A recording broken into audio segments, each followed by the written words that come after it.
the shackles off my feet so I can dance. I just wanna praise you. I just wanna praise you. You broke the chains, now I can lift my hands. And I'm gonna praise you. I'm gonna praise you. In the corners of my mind, I just can't seem to find the reason to believe that I should break free. 'Cause you see, I have been bound for so long. Well, the hope is gone, and as I lift my hands, I understand that I should praise you through my circumstance. Shackles off my feet so I can dance. I just wanna praise you. I just wanna praise you. Broke the chains, now I can lift my hands. And I'm gonna praise you. I'm gonna praise you. Everything that could go wrong all went wrong at one time. So much pressure fell on me, I thought I was gonna lose my mind. But I know you wanna see if I would hold on through these trials. But I need you to lift this load, 'cause I can't take this no more. Shackles off my feet so I can dance. I just wanna praise you. I just wanna praise you. Broke the chains, now I can lift my hands. And I'm gonna praise you. I'm gonna praise you.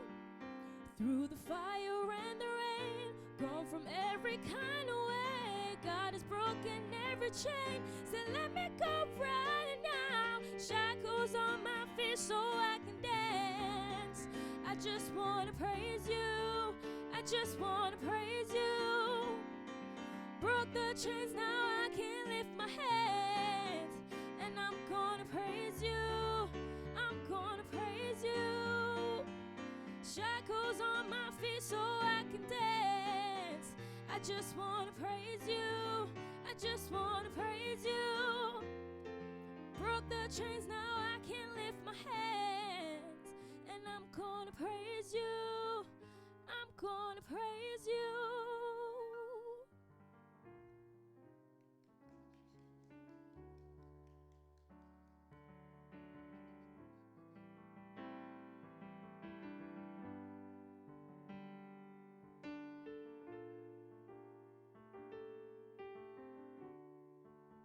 You don't know pain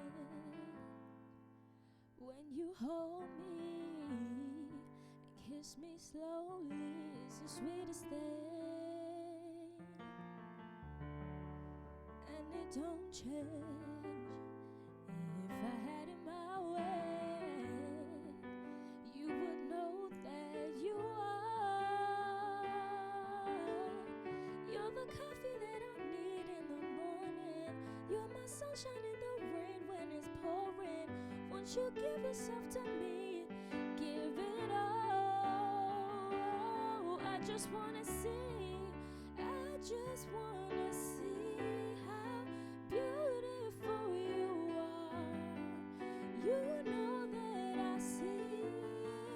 I know you're a star. Where you go, I'll follow, no matter how far.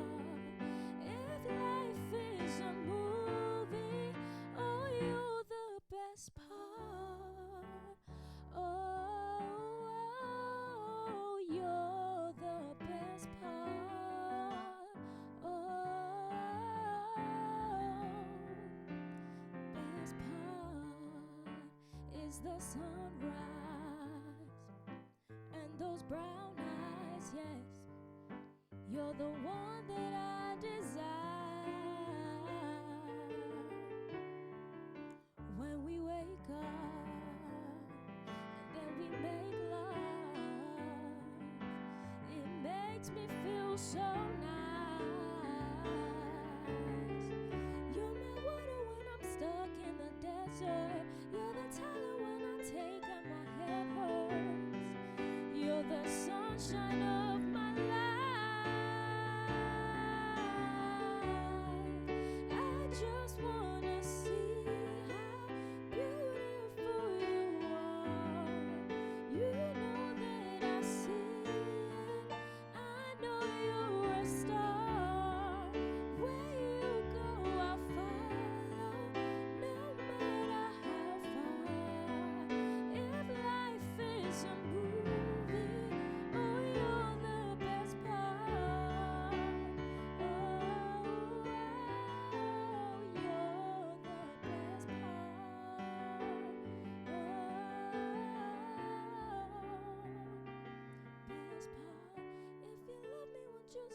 something?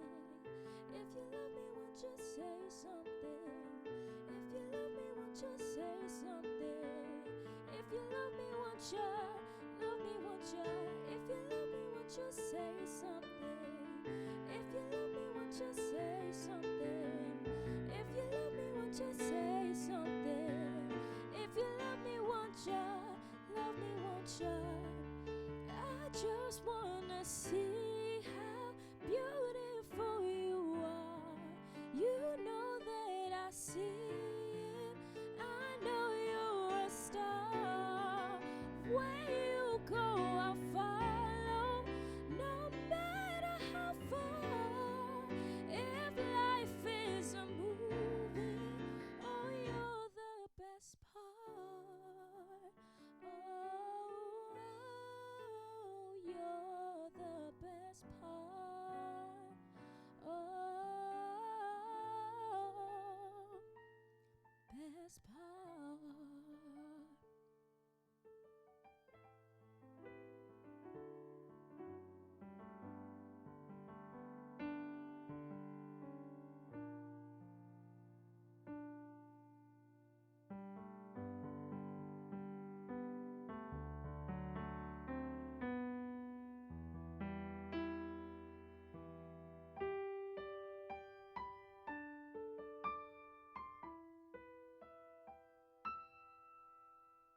I'm trying to hold my breath,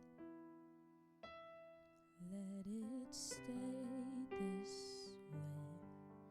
Can't let this moment end. You set off a dream in me, getting louder now. Can you hear it echoing? Take my hand, will you share this with me? 'Cause darling, without you, oh, the shine of 1,000 spotlights, oh, the stars we steal from the night sky will never be enough, never be enough. Towers of gold are still too little. These hands could hold the world, but it'll never be enough, never be enough for me. Never, never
This is funnier from where you're standing,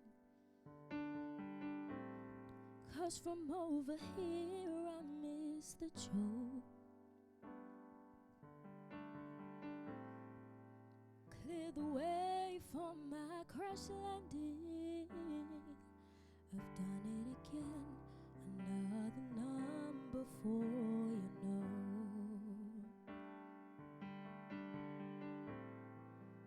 I'd be smiling if I wasn't so desperate. I'd be patient if I had the time. I could stop and answer all of your questions as soon as I find out how I can move from the back of the line. So I'll be your clown behind the glass.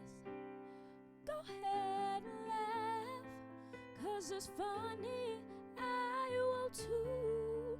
If I saw me, I'll be your clown on your favorite channel. My life's a circus, I'm round in circles and selling out tonight. Be less angry if it was my decision,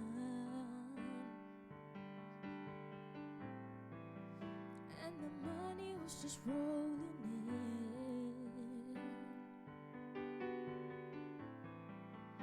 If I had more than my ambition, I'll have time for please, I'll have time for thank you as soon as I win. So I'll be your clown behind the glass. Go ahead and laugh, 'cause it's funny, I will too. If I saw me, I'll be your clown on your favorite channel. My life's a circus, I'm round in circles and selling out tonight. From a distance, my choice is simple, and from a distance I can entertain.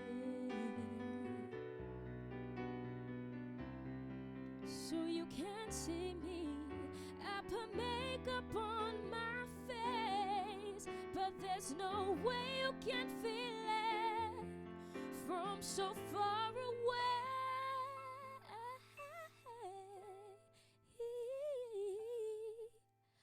I'll be your clown behind the glass. Go ahead and laugh, 'cause it's funny, I will too. If I saw me, I'll be your clown on your favorite channel. 'Cause my life's a circus, I'm round in circles and selling out tonight.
Good afternoon, everybody, Congress, delegates.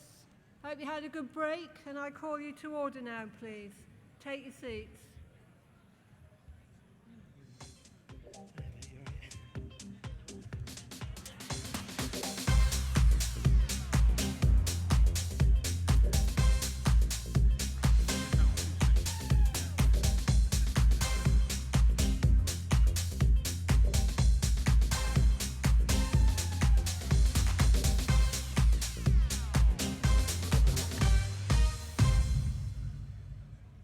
Right, thank you, Congress, and thanks to Barbara and Chris from Music for Youth who've been playing for us this afternoon.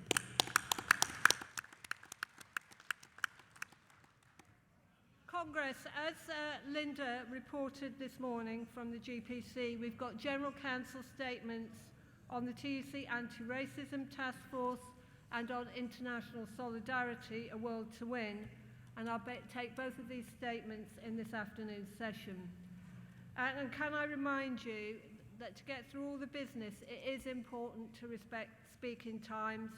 We have a lot of unions who want to speak, so 5 minutes maximum for moving a motion, 3 minutes maximum for seconding a motion and for all other speakers in debate. We are tight for time, but we've got some really important debates, so if everybody sticks to their time, we should allow everybody to be able to speak. Final reminder, if any union delegation leader has mislaid their voting card, please see Matilda Quiney on the teller's desk. I don't know if that's directed at anybody in particular or just a general note. So Congress, we start this afternoon with section 3 of the General Council report, Good Services, the section on the NHS from page 34. I call paragraph number 3.1 and 3.2 and composite motion 14, tackling the recruitment and retention crisis in healthcare. General Council support this composite motion. It's to be moved by the CSP, seconded by Unison and supported by the RCM and Royal College of Podiatry. President, Congress, Jed, HSE board mate sitting here, mindful of time, has told me I can have 7 minutes. Chartered Society of Physiotherapy, privileged to move the composite on the NHS. Congress, it is 3 years since we were last in this hall and I was talking about the NHS. 3 years that have held global, national and individual tragedy, fighting a pandemic, the scale and outcomes of which we had not foreseen. 3 years when we have never needed our NHS more, never been more grateful for it, and never been more in awe of what modern medicine can do. 3 years ago, we were talking about the NHS being on its knees. Less than 6 months later, when COVID hit, our incredible NHS and its 1.3 million staff not only got off their knees, but they stood up and roared. They rose outstandingly to an almost overwhelming challenge. They saved tens of thousands of lives, cared for and comforted those whose lives they could not save, and today continue to rehabilitate the many thousands to help them recover and regain their health and quality of life. Congress, I have never been more humbled by what workers will do to raise up other workers, what people will do to raise up other people. But what the NHS and millions of other key workers did for all of us during COVID has not been without consequence, very far from it. The greatest burden, of course, was borne by the hundreds of NHS staff and other key workers who tragically lost their lives to COVID, almost certainly contracted whilst working to save those of others. COVID left NHS staff with long-term disabilities. It left many more thousands struggling forever with the toll the pandemic has taken on their physical and mental well-being. And where is our NHS now? Well, it is continuing to deliver outstanding, life-saving and life-changing care day after day, despite the impact of almost 150,000 staff vacancies and despite up to 40% of staff saying they're considering leaving. But this NHS is one currently starved of the resources it needs to fulfil its founding ambitions of delivering universal healthcare free at the point of need. Intellectually and morally lazy privatisers will say that the NHS model is broken, no longer fit for purpose. That is absolute, complete rubbish. What the NHS needs to succeed is simple. It needs to be properly funded, and it needs to be able to attract and keep its staff. It's true that people don't join the public sector with the primary aim of getting rich, and it's true too that some who work in the NHS see it as vocational. But it is entirely false to say that pay is unimportant. Fair pay is absolutely central to work in the NHS as it is everywhere else. It pays our bills, it clothes our children, it sustains our communities and local economies, and it is a critical part of being and feeling valued at work. Without fair pay, people at work are left with no choices, which is why, pushed to the brink and beyond, my own union, the CSP, along with at least 7 fellow health unions, is now balloting across England, Scotland and Wales for strike action on pay for the first time in our almost 130-year history. Congress, you might have thought we'd done our talking about pay this morning, but we haven't. We will be talking about pay this afternoon. We'll be talking about pay tomorrow. We'll be talking about pay on Thursday.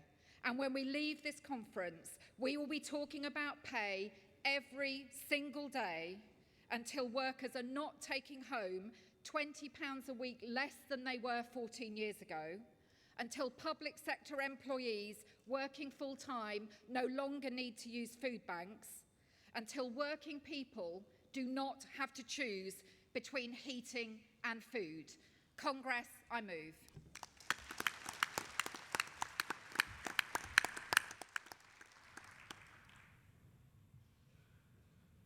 Please come up.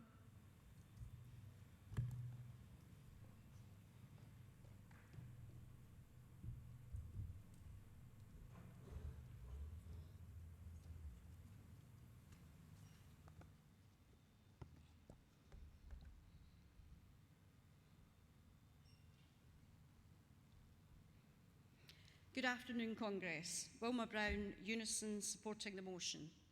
Congress, Motion 51 draws attention to the enormity of the problems that we face in the NHS in terms of recruiting and retaining the staff that we so dearly need. There are now more than 130,000 vacancies, which means around 1 in 10 posts not being filled. Congress, this is simply no way to run any public service, let alone our valuable NHS. The motion highlights the damage these shortages are doing to staff working in the NHS, many of whom are covering gaps at a time when the service is under unprecedented pressure from the need to tackle the backlog from COVID. It is little surprise that staff are suffering from exhaustion and burnout, with some suffering PTSD. A major issue across all service areas. Governments should have been planning and tackling these shortages through better workforce planning and fully funded long-term workforce strategies. But front and centre, of course, is a decent pay rise. The motion covers it, and this was the focus of Unison's amendment. Unison, in common with sister health unions, is currently engaged in major work across the different parts of the UK to challenge the pay awards made to the healthcare staff. None of these come close to recognising the years of austerity, hard work and sacrifice that staff have put in day after day, nor the fact that recent pay awards have failed to keep at pace with inflation and the extra toll that staff took during the pandemic. People are angry, Congress, and rightly so. I am absolutely furious that the government believe they can continue to take our decent, hard-working staff for granted. And that's why the appetite for strike action in the NHS is stronger than it's ever been for years. And as we build towards that industrial action, there are a number of considerations we must bear in mind. Firstly, it's not enough just to mobilise core activists who we know that can be relied on to vote. There is a difference between this level of support and the work we have to do to smash the thresholds and achieve the outcomes required to break the barriers that the Tories have thrown our way. And the complexity of what we are doing trying to mount effective industrial action in the NHS should not be underestimated. For example, there are 12,000 different job roles represented in our ballot of NHS members. In Scotland, we've been assured there will be some sort of improved offer coming our way, which is very different to the rest of the UK, relying on the bust pay review bodies and not helped by the cloth-eared response of Therese Coffey last week when she stated nurses can leave if they want to, they've already had a pay rise. But the fact remains, Congress, whichever part of the UK you're from, the purpose of our balloting and taking action is to force the governments back to the negotiating tables. A strong response to our ballots and the threat... Could you wind up, please? Over the winter will give us the best chance of delivering improvements for healthcare workers. And in the longer term, securing decent pay awards is by far the most important way we can address the recruitment crisis in the NHS. Thank you.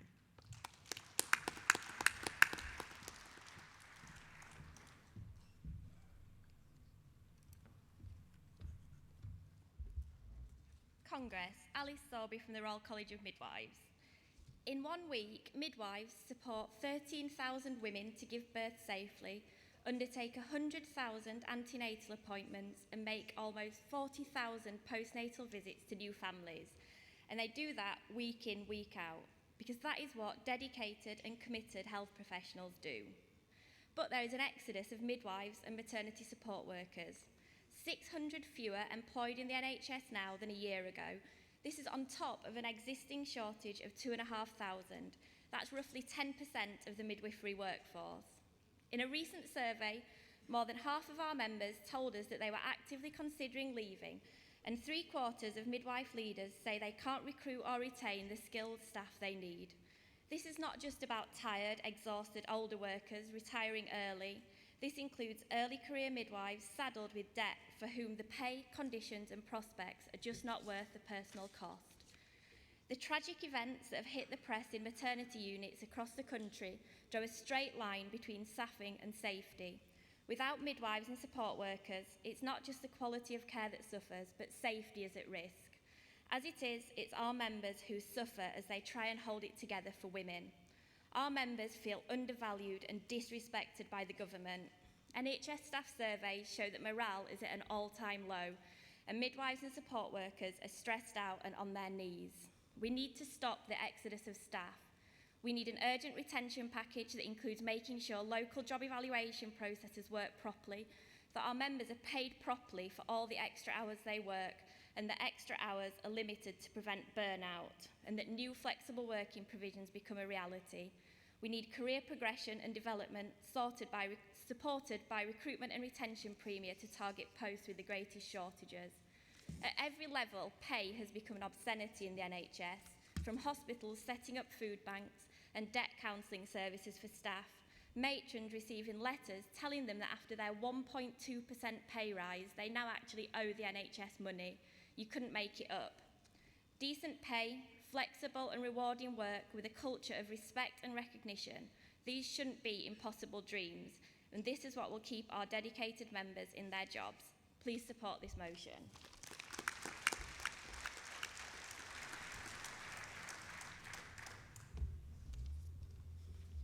President, Congress, I'm Sue Pike from the Royal College of Podiatry, and I'm supporting this motion. As a union, our college has seen our profession on the recruitment risk register for many years, along with other professions such as ODPs and radiographers. However, now we are seeing, as we've just heard, midwives, nurses, doctors, all of the other professions on the at-risk register. We just cannot recruit and retain our staff. The number of posts lying vacant in the NHS in England has reached a record high. Around 10% of our workforce, 132,000 vacancies. We hear loads of talk about the pandemic, but really the problem started before that. All of those years of austerity, on top of chronic underfunding for public services. We've seen a loss of bursaries, a loss of the union learning funds, as we heard this morning, attacks on our worker rights and the union laws, pressure across health and social care services with many provider trusts coming under strain. We are struggling to keep our staff. We're struggling to encourage new people to come in. Before COVID, we had 40,000 nurse vacancies in the NHS. The RCN now estimates that we have 1 in 8 vacancies. That's 21% increase in the last 12 months. In my own trust, I see more leavers than starters every month. I hear daily the struggles of our staff. They're burnt out, they're emotionally and physically and mentally exhausted. Staff are worried about making mistakes. Moral injury is at an all-time high, and we're making mistakes because we're tired. We're understaffed and everyone is at burning point. The recent pay award, as we heard this morning, falls well below inflation, and it's kind of the final straw for a lot of us. And a lot of us will be walking and hopefully taking strike action soon. Allied health professionals are leaving to work in private practice. We're seeing our nurses using food banks. We're seeing our healthcare workers leaving what they would have called a vocation to join other industries. I asked my children, what do you want to do when you leave school? And they're both categorically saying, don't want to work in the NHS. Now, I am like a stick of rock. I love the NHS. It's in my DNA. I've worked in the NHS for 25 years. But I can't say I blame them. I wouldn't want to join this profession now. So it's time for action. The NHS People Promise talks about workforce, looking after the workers. The government's workforce plan, which we're still waiting for, and let's face it, if it was released, they'd U-turn on it. They promised an additional 50,000 nurses by 2024. Well, the clock's ticking, folks. Where are we getting those from? And then those nurses would just be a final drop in the ocean, wouldn't they? So I support this motion, and I'd ask you all to. Thank you.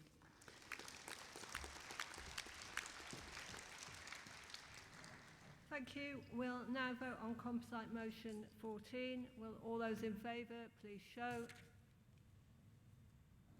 Thank you. All those against, please show. That is carried. I now call motion 52 on hot food for healthcare workers. General Council support the motion. It's to be moved by the Society of Radiographers and seconded by the BDA.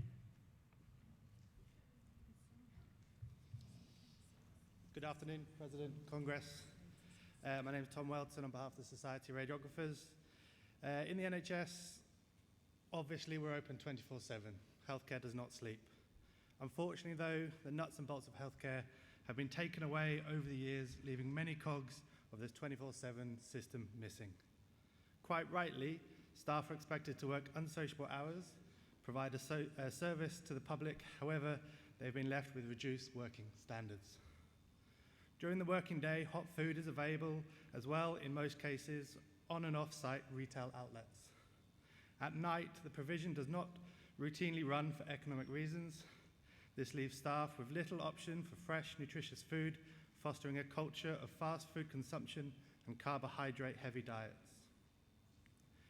If public services such as the NHS are required 24 hours a day, 365 days a year, access to nutritious, affordable hot food should be available to all those expected to work, regardless of the time of day. The circadian rhythms, as identified by the sleepfoundation.org, are 24-hour cycles that are part of the body's internal clock. Governed by usual day and night routines, systems within the body are synchronized. On night working, these rhythms become disrupted, and they are awake when they are expected to be asleep. They quickly become unsynchronized. This can lead to significant problems, including negative implications for physical and mental health. It is well documented a good round diet supports both physical and mental well-being. On night shifts, this fact should be forefront of staff management rather than small, short-term financial gains. A healthy workforce is, of course, a better workforce. Congress calls on the General Council to 1, actively support health and other workers' campaigns for access to nutritious, affordable hot food provision at regular intervals whenever they are at work across a 24-hour period, and 2, produce guidance for employers and health and safety reps to champion the economical, social and health benefits of investment in key workers' diets. Congress, please support healthy living.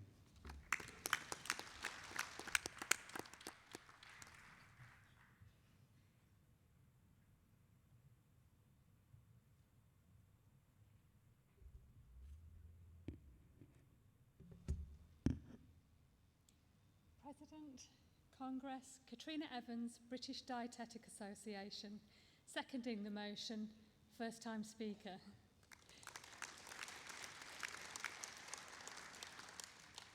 Congress, the BDA enthusiastically supports the call for access to hot food for all NHS staff throughout the whole day. 1/5 of the NHS workforce are shift workers, and it is widely accepted that shift working has a negative effect on health. Poor diet is one of the key drivers for this, and I should know, it's my job. Current on-site provision is patchy at best, with some only having access to snacks in vending machines, whilst others may have access to ready meals and a microwave. Recently, some innovative trusts have looked at improving their provision, with an on-call chef taking orders for fresh food provision during out-of-hours shifts. Given the wide range of locations that our shift workers are based at, it is clear that one size will not fit all, but everywhere should have some provision for hot food. We call on the TUC to support access to healthy, nutritious food, including a hot meal for all staff, whatever the time of day. Food choices should reflect the need for sustainable options that accommodate different beliefs and preferences. They should be clearly labelled using the traffic light system so that staff can make informed choices about what they are eating. They should have clear preparation instructions and suitable equipment for this. And they should be priced competitively, if not subsidised, to support our staff through the current cost of living crisis. Too many of our staff are struggling to afford meals from the on-site canteens and restaurants, and too many trusts are setting up food banks and eco-shops for their staff to support them through the cost of living crisis. Congress, if we do not act on this, our staff will continue to be harmed.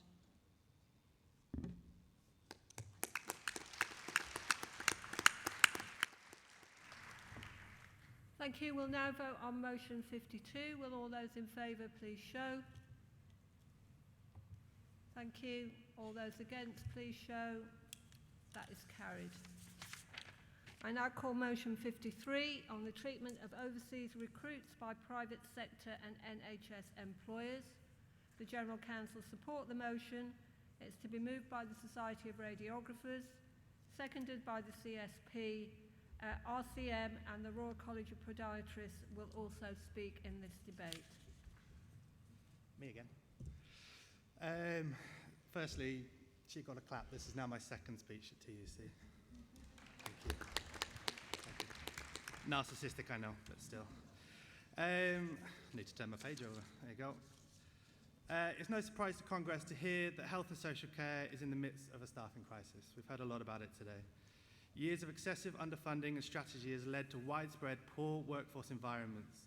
Although there has been increased reliance in overseas workers entering the UK to work, it is not a new concept, and our amazing workforce is beautifully multicultural.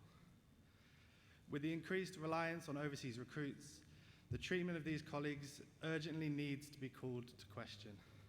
Unions regularly find examples of employers, including the NHS, threatening to recover visa fees and travel costs, or holding recruits to bogus training fees.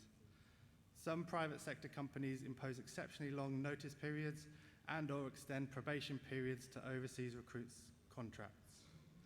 Clauses to recover professional indemnity risks are also known. This constitutes organised abuse that draws parallels with modern-day slavery. A British tabloid has reported NHS staff being tied into their roles for up to 5 years and facing penalties as steep as £14,000 to move jobs or return to their original country. Not only does this taint the reputation of a world-renowned institution like the NHS, but more importantly is blatant exploitation of vulnerable workers. NHS England is currently stating over 100,000 vacancies in healthcare, leading to an increased burnout of staff and retention rates clearly worsening. COVID can be named as a contributor, but must not mask the bigger picture of healthcare staffing failings. Schemes to attract an overseas workforce into the NHS can bring some relief to failing systems, but only if done so in a constructive and supportive manner. Often individuals leaving families and friends behind enter into a foreign environment with little structures to support and an expectation to adapt their learning culture instantly to fit into integrated social and healthcare system cultures. This leads to shameful and counterproductive hostile environments these colleagues find themselves forced to endure, imprisoned by unjust contractual terms. Congress calls on the Council to act on 5 points. Develop and publish a charter for overseas recruits into health and social care. Name and challenge employers in the public and private sector who fail to meet these standards. Challenge the Home Office to remove the right to sponsor visas from any employer who is found to abuse overseas workers with modern slavery clauses or practices. Develop materials and training to mainstream challenging equality and racism into all rep work.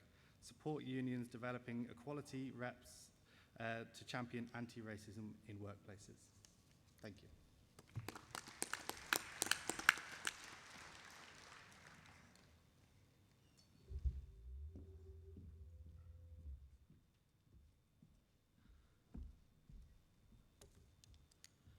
President Congress, good afternoon. Helen Purcell, Charter Society of Physiotherapy, seconding motion 53. Congress, imagine moving overseas to work, leaving everything behind, the people you love, your home, your country, and travelling on your own halfway across the world to take up a job with an unfamiliar employer in a country you've never even visited previously. This is what many international recruits do every year to support our health and social care services and to prop up the NHS after years of underinvestment and poor workforce planning. It's our duty to make sure these people are welcomed and embedded into their roles as compassionately and seamlessly as possible and given the necessary support they need to flourish so they in turn can provide the services we so desperately require. 14% of physiotherapists have qualified overseas and they make an important and welcome contribution to our healthcare system. They are a valued part of our workforce. They are our colleagues and our friends.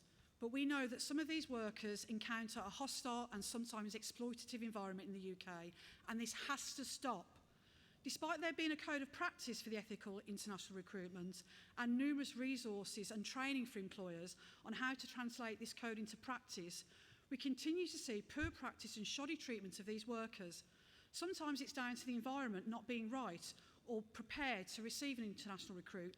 Other times, it's downright exploitative in nature, such as a recruit agreeing to work on a commission-only basis and agreeing a ratio of pay, then arriving in the country to be told that that ratio has changed. Congress, we need to hold all employers to account and make sure they're providing the right support. Much has already been learnt in the NHS, and there is a huge amount of good practice. But we now need to harness the code of practice and use it to our advantage. We need to train our representatives on the powers conferred by the code and understand how rogue employers can be held to account. Equality and anti-racism need to be an integral part of this training. We also need to make sure we recruit and organise vulnerable overseas workers and educate them on their rights and work with the regulators to make sure they signpost new international recruits as quickly as possible to the appropriate trade union. In addition, we need a charter for overseas recruits, and we need to see punitive action for employers and agencies who abuse and exploit these workers.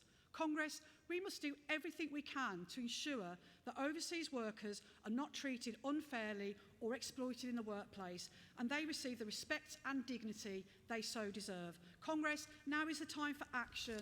Please support this motion. I move.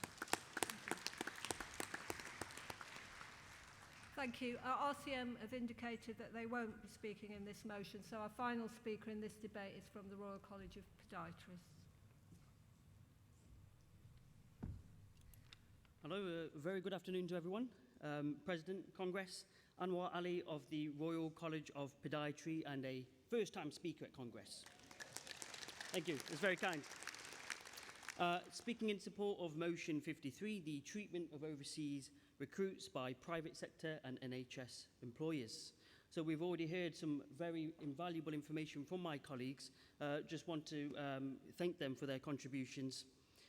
As an organisation with overseas members and a profession where members from other countries come to the UK to work within the healthcare sector, we regularly, unfortunately, hear about concerns regarding the fairness and inconsistency of employment contracts, as well as the high cost and delay in actually securing visas. Allied health professionals who come to the UK from overseas need to register with the regulator, the HCPC, which takes over 60 working days and incurs a fee of £539.65. But despite this cost, there is absolutely no guarantee of acceptance. Now, these combined factors are only adding to the shortage of podiatrists and, of course, other healthcare workers in the UK. More generally, there is inadequate support for overseas workers in terms of pastoral care, sufficient funding and inadequate housing. In March of this year, The Guardian reported that many international workers were trapped by disproportionate and punitive repayment clauses within their contracts. And this extended both within the public and private sector.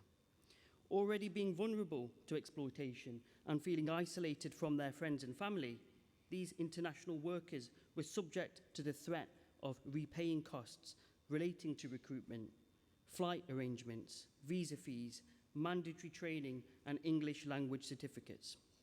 More disturbingly, many overseas workers were provided with misleading information from recruitment agencies about their employment prospects in the UK, and even at times received threats of deportation from their employer should they choose to work elsewhere, which is absolutely unacceptable and disgraceful in itself. These reasons serve to highlight the importance of why we need equality reps in every workplace, to aid in the eradication of such poor behaviour and practices and hold those accountable. It is trade unions in the workplace who can make a real difference. Trade unions, including the Royal College of Podiatry, are inputting into the TUC Anti-Racism Task Force, which is tackling structural racism in the UK. Their resources will further support equality reps to assist in tackling these issues in the workplace as well. We strongly support the calls from SOR and hope that Congress supports this motion too. Thank you.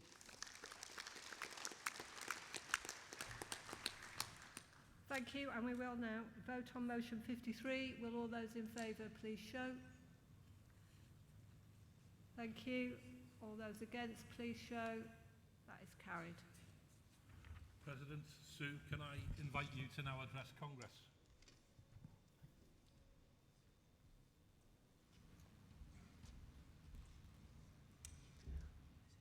Vice President, Francis, Paul, delegates, it's wonderful to be able to address you as TUC President, to be at our first in-person Congress for 3 years, and I want to begin by thanking my two predecessors, two good friends of mine, Gail Cartmill and Jed Nichols.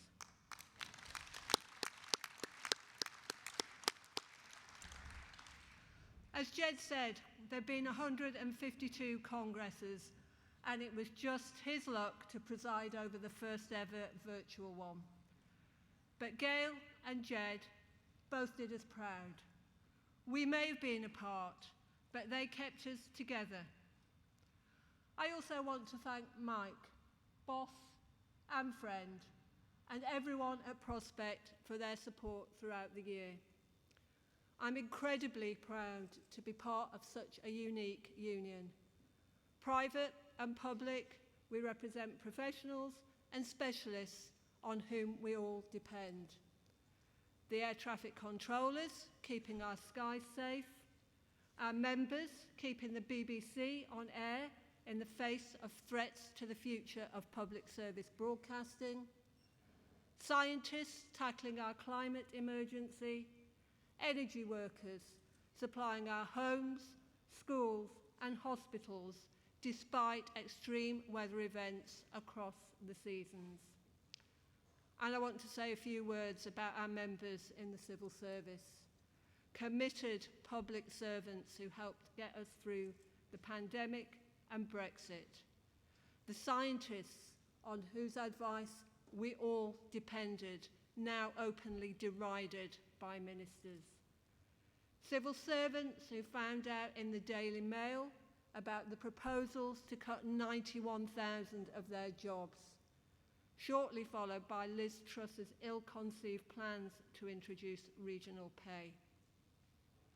To the government, to the Prime Minister, we say this: together we are strong, together we are united, and together we will fight for our members every step of the way.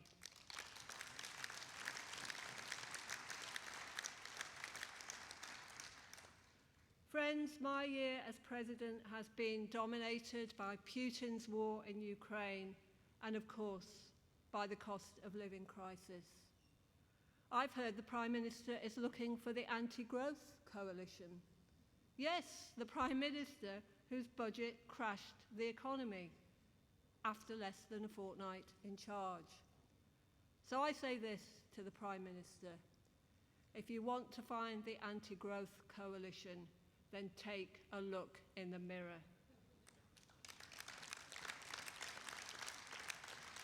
Because working people will be taking no lessons on growth from you. But there have been many highlights too, and none better than meeting trade unionists the length and breadth of the country. During the COP26 in Glasgow, I joined the GMB picket line during the refuse collectors dispute. Men and women who don't just care about the jobs they do and the communities they serve, but just one example of workers helping to care for our environment, yet so often taken for granted. Because it's clear that it's not just governments or businesses that will tackle climate change. A fair transition simply will not happen unless workers and their unions have a real say in decision making and are properly supported through a process of fair change. And earlier this year, I travelled to Plymouth to unveil a plaque commemorating the return of the Tolpuddle martyrs. Congress that was on the same day as P&O workers learned that they were sacked on Zoom.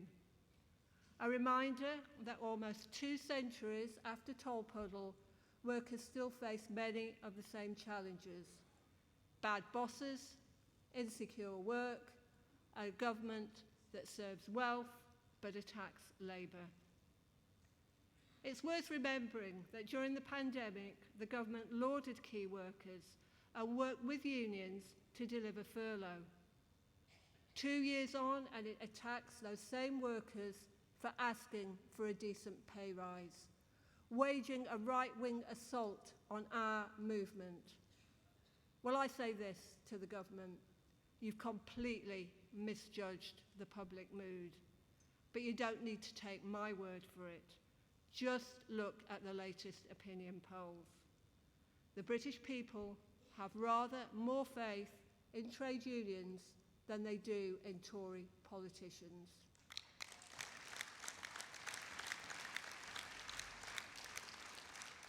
And we will fight any attempt to restrict our employment and trade union rights. When we marched on the 18th of June, we said there was more to follow. And Congress, today we are clear. Workers across the country have had enough and are fighting back. Rail workers, bus drivers, posters, NHS staff, teachers and many others across the country are joining together to send a clear message. We know it's not wages that are driving up inflation, but where's the scrutiny of profits and bonuses? No more real terms cuts. We demand fair pay now. It's about time the real wealth creators got a look in. Despite promising to get wages rising, the government is once again treating us as the enemy within. What do politicians expect? We're an industrial movement doing our job, fighting for decent pay for working people. But Congress, we're not perfect. At the start of my year as president, I made tackling sexual harassment a priority. And we've done lots of good work, but there's a lot still to do. As we know, sexual harassment takes many forms, from physical harassment to verbal abuse and downloading obscene images at work. But I want to make one thing clear. It doesn't matter whether it's Parliament or any other workplace. Sexual harassment is never acceptable.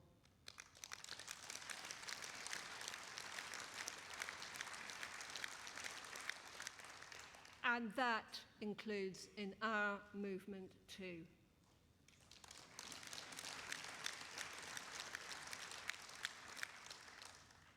Most women in this hall will have experienced harassment at some point in our working lives.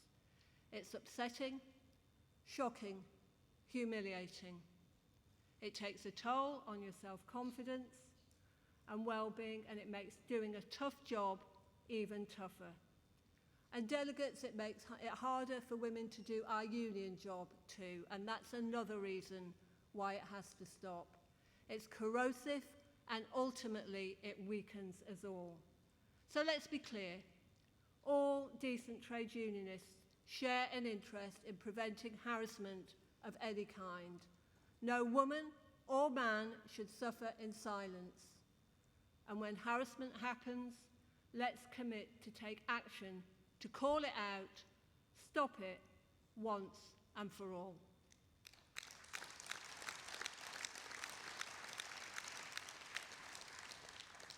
Congress, the battle for women's equality has reached a defining moment. Women still earn less than men, our pensions lag behind, and our rights are under attack. The US Supreme Court's decision on Roe versus Wade rolls back 50 years of progress, and assault not just on women in America, but women worldwide. And today we are clear. It's not for the radical and religious right to decide what women can and can't do. It's for women and women alone.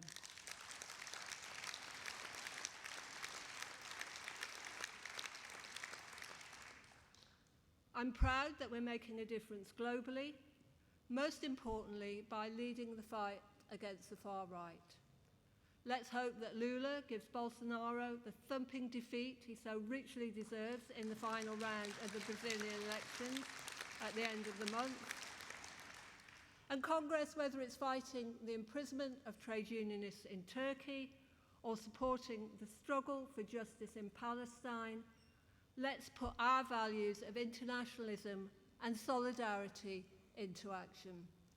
As a trustee of TUC Aid, I've seen what we can achieve, supporting Iraqi women, tackling sexual harassment in Brazil, and helping our Kenyan brothers and sisters win fair trade deals.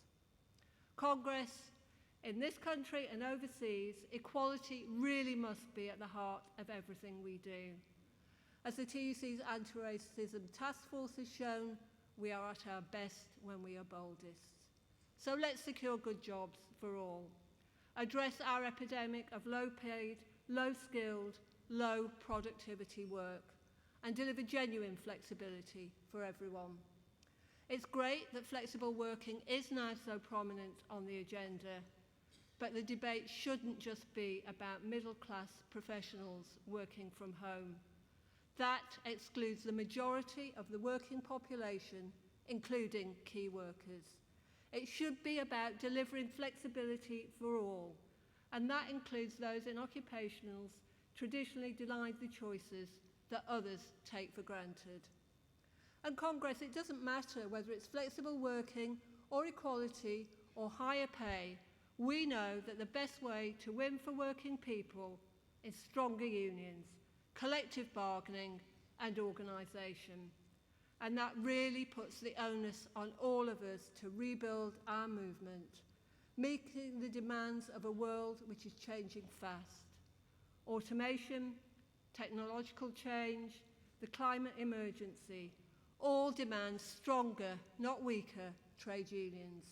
And so we must focus relentlessly on growing our membership, reaching out to today's workers in all our magnificent diversity, and nowhere is that more important than in the places where most people work, in the private sector.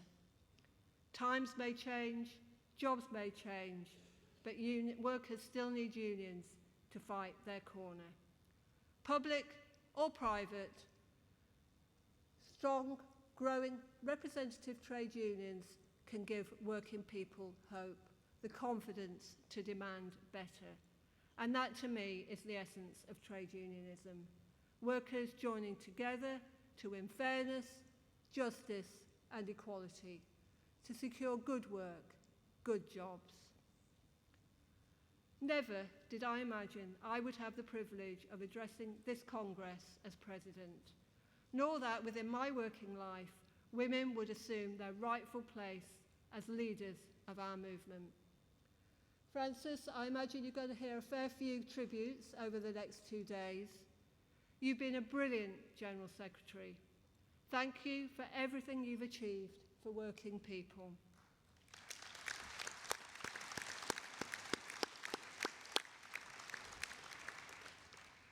You may have been our first woman General Secretary, but mark my words, you will not be our last.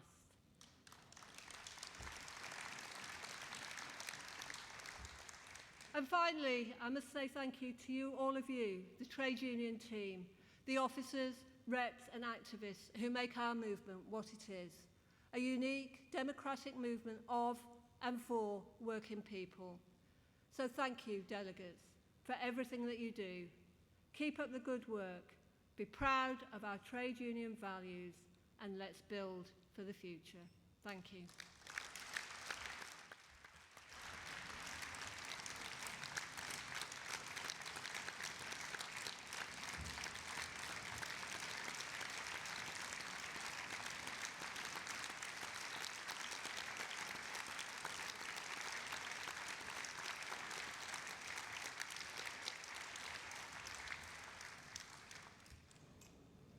Congress, I call Mike Clancy, the General Secretary of Prospect, to move the vote of thanks to the President.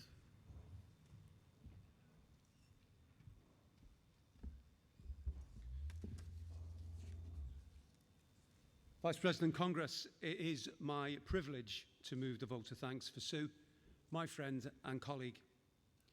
All of us in Prospect feel we have lent our most valuable asset to the TUC for her presidential year. As a colleague said to me last November when I was standing again as General Secretary, you know that time when General Secretaries are even more engaging and affable than normal, the colleague said to me, just as well Sue isn't standing, otherwise you would be toast.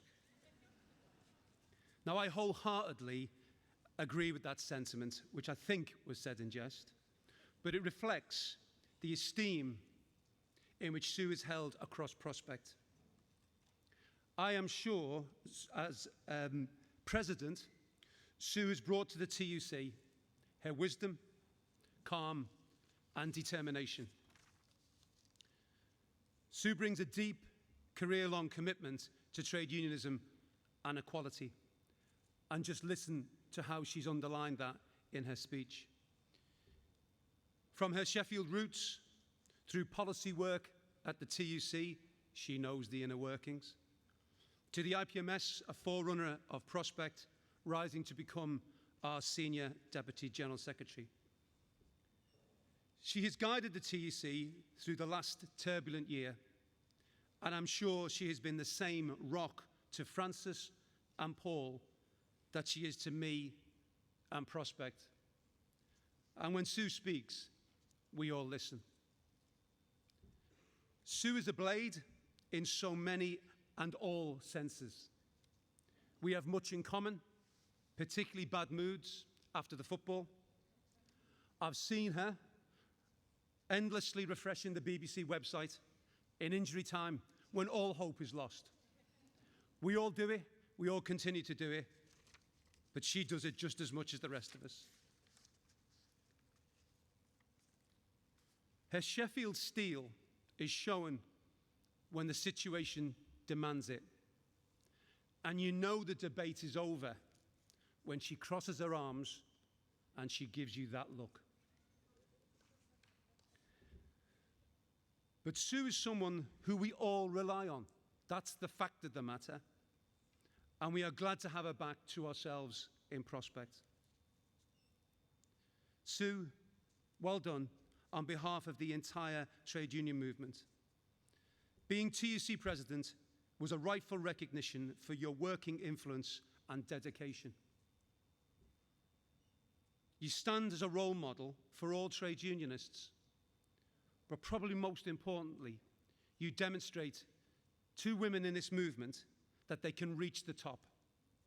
Sue, thank you from all of us.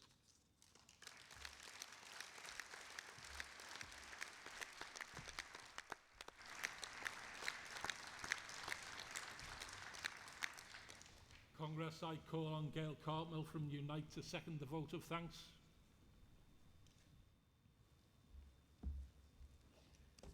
Thank you very much indeed. And Gail Cartmel, Unite, seconding the vote of thanks. And it is really my pleasure to second the vote of thanks. Sue is both a long-standing colleague, a sister in the struggle, and an abiding friend. But colleagues, I do feel obliged to warn you that Sue's mum made watches, and as you've probably already noticed, if you haven't timed your speech, I suggest that you do. You would expect a trade union stalwart from Sheffield to be a woman of steel, running Congress with a rod of iron, but Congress, I happen to know how to at least attempt to win Sue round as her finger hovers over the red light. Sue's dad worked in a Woolworths cafe, and her mum, as well as making watches, worked in a variety of bakers. And so unsurprisingly, Sue has a sweet tooth. And I happen to know that carrot cake is one of her favourite naughty treats. So on all of your behalf, later I'll present her with this carrot cake, and perhaps she'll be a bit more liberal with us. But having said that, Sue is one of the most honest and straightforward trade unionists I have worked alongside. So I'm pretty sure bribes, not even carrot cake, will curry favour. So I honestly recommend that you stop at amber. A dog with a bone is how Sue describes her approach to trade union campaigning, and I've seen this in action. And I have seen, in meeting after meeting, Sue skillfully win over hardened Bays officials, a Tory MP and his advisor, to a really important industrial campaign. She simply refused to give up, so well done, Sue. And she always puts her best foot forward, whether it's pounding the streets on a run, cheering on her beloved Sheffield United, or I knew there'd be one out there, or chairing the TUC Executive and General Council. Sue is a woman to be reckoned with. And the stress, as has been mentioned in her speech today, the struggle for working women rights, most recently our collective challenge to rid our movement of sexual harassment, is a cause close to Sue's heart. So when I asked Sue to name her heroine, she said not one, but all my sisters in the movement. And, you know, that's typical of her generosity and personality. And I hope you'll agree that it's very apt that Sue's favourite recording is from the Flying Pickets' 1984 Lost Boys album. But she's not looking back. She's very much looking forward to our debates this week and our collective resolve to win for workers. Have a great Congress, Sue, and solidarity, sister.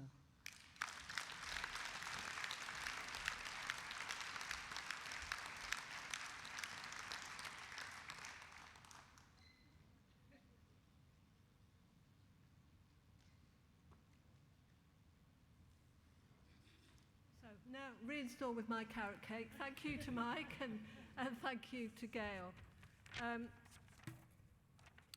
Delegates, we now come to a really important section of our Congress. We have a section focused on the TUC's Anti-Racism Task Force. Task Force was set up in 2020 with the aim of renewing our commitment to tackle racism in work, in our society and in our movement. And I'd encourage everybody to read the report of the Task Force's work, which has been sent to all delegates and is on the TUC website. Congress, in a few minutes, I will introduce Neville Lawrence, but before I do, here is a short video setting out the vital work of the task force.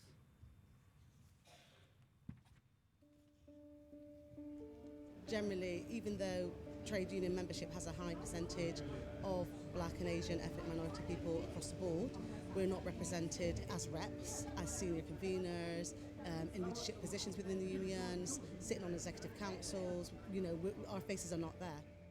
A couple of years ago at Congress, unions decided, and in the wake of the death of George Floyd and the aftermath of the Black Lives Matters, that it was time for our unions to demonstrate they were committed to really improving things for black workers, because we've long known that there is massive injustice in the labour market, in workplaces and in government policy. The fact we've had this task force in the first place means that we've put anti-racism at the centre of the work of our unions. We've said that for the General Council, for the TUC Executive Committee, but for every one of our affiliates, that racial justice matters and they need their own action plans that they're going to take forward in their own unions and within their own sectors. The trade union movement cannot be a club. It's a movement. If we are more diverse as a movement at every level, if tackling racial injustice is part of our everyday, what we do, then we'll all be stronger.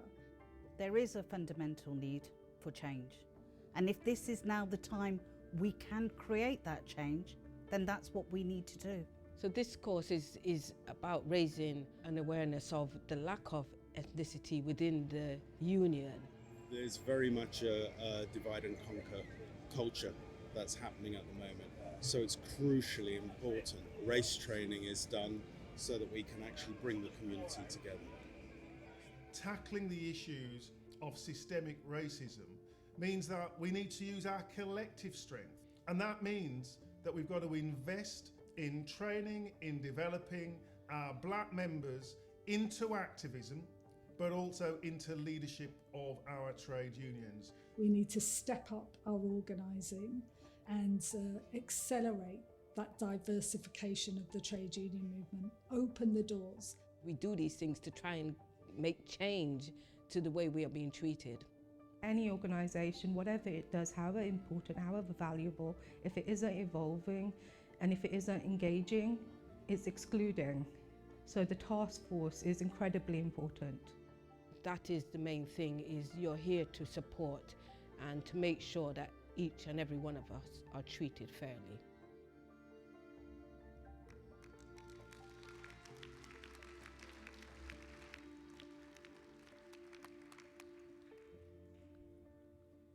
Congress, I can't tell you what a privilege it is to be able to now introduce Neville Lawrence, who's been a patron of the task force over the last 2 years. Neville, I think you last spoke at Congress back in 2000 when we launched a task force named in memory of your son, Stephen, as we all know, a young man whose life was taken in a racist murder. The police investigation that followed exposed the structural racism which lay at the heart of the Metropolitan Police, our society and our politics. Neville has been instrumental in ensuring a spotlight has been shone on that institutional and structural racism over the last 2 decades and more. Neville, we're delighted to have you with us, and thank you so much for joining us.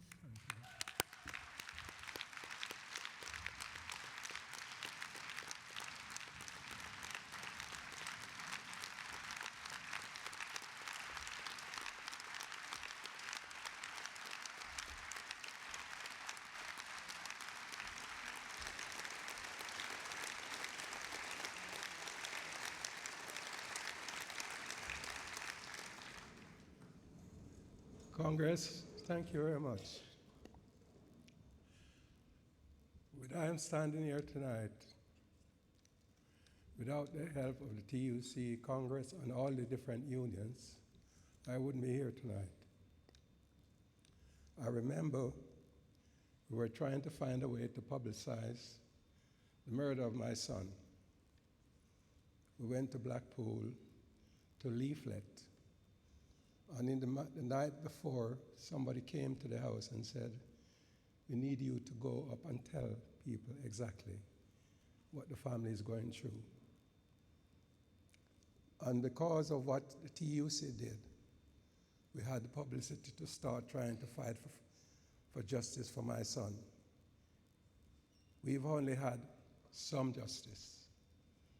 But the some justice that we've had, and what the TUC did, my son's name is now worldwide.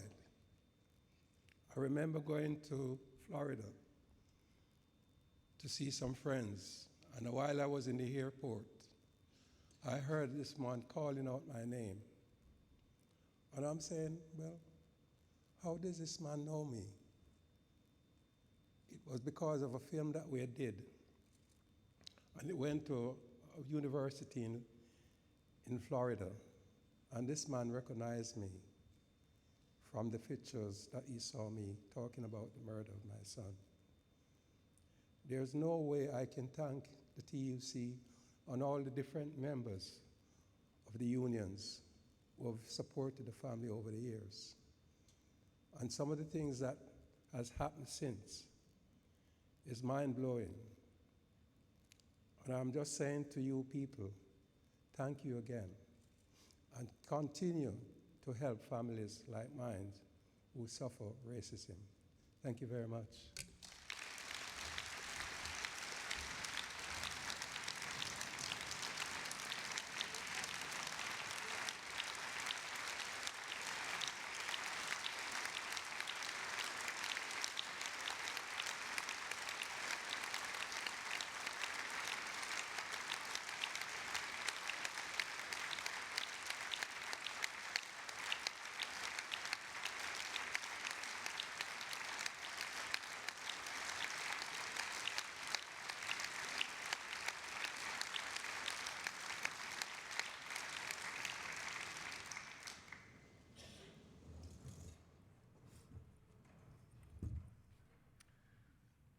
Neville, thank you for those incredibly powerful words. Maybe one of the shortest speeches of this Congress, but you won't hear a more powerful or emotional or important speech in Brighton this week.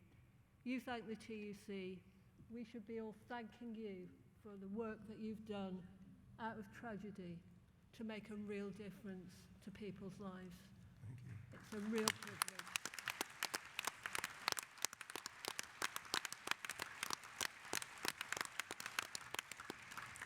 And of course, Neville, your ability to turn action into inspiration, to make a difference to people's lives, is, I'm sure, what should motivate all of us and does motivate all of us. So thank you again for everything that you've done.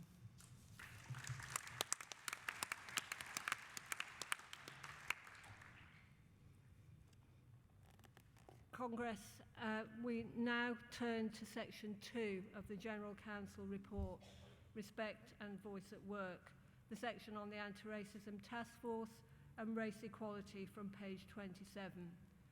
So I'm now going to explain how we're going to take this debate this afternoon. First, I'll take the General Council's statement on the TUC Anti-Racism Task Force. Then Composite Motion 10, the future for anti-racism and racial justice. Paragraphs 2.3 and 2.4 of the General Council report. And Motion 35, ethnicity pay gap, as one debate. First of all, I'll call Patrick Roach to move the General Council's statement on the task force and Gloria Mills to second it. Then I'll call paragraphs 2.3 and 2.4, and then the mover, seconder and supporters of Composite Motion 10, and the mover and seconder of Motion 35. I will then open the debate to other speakers. After that, Patrick Roach, on behalf of the General Council, the mover of Composite Motion 10 and the mover of Motion 35, will have the right of reply if needed and in that order. We'll then vote on the General Council's statement, Composite Motion 10 and Motion 35 in that order. Hopefully that's clear, and I'll hopefully continue to guide you through it. I now call Patrick Roach to move the General Council's statement on the TUC Anti-Racism Task Force.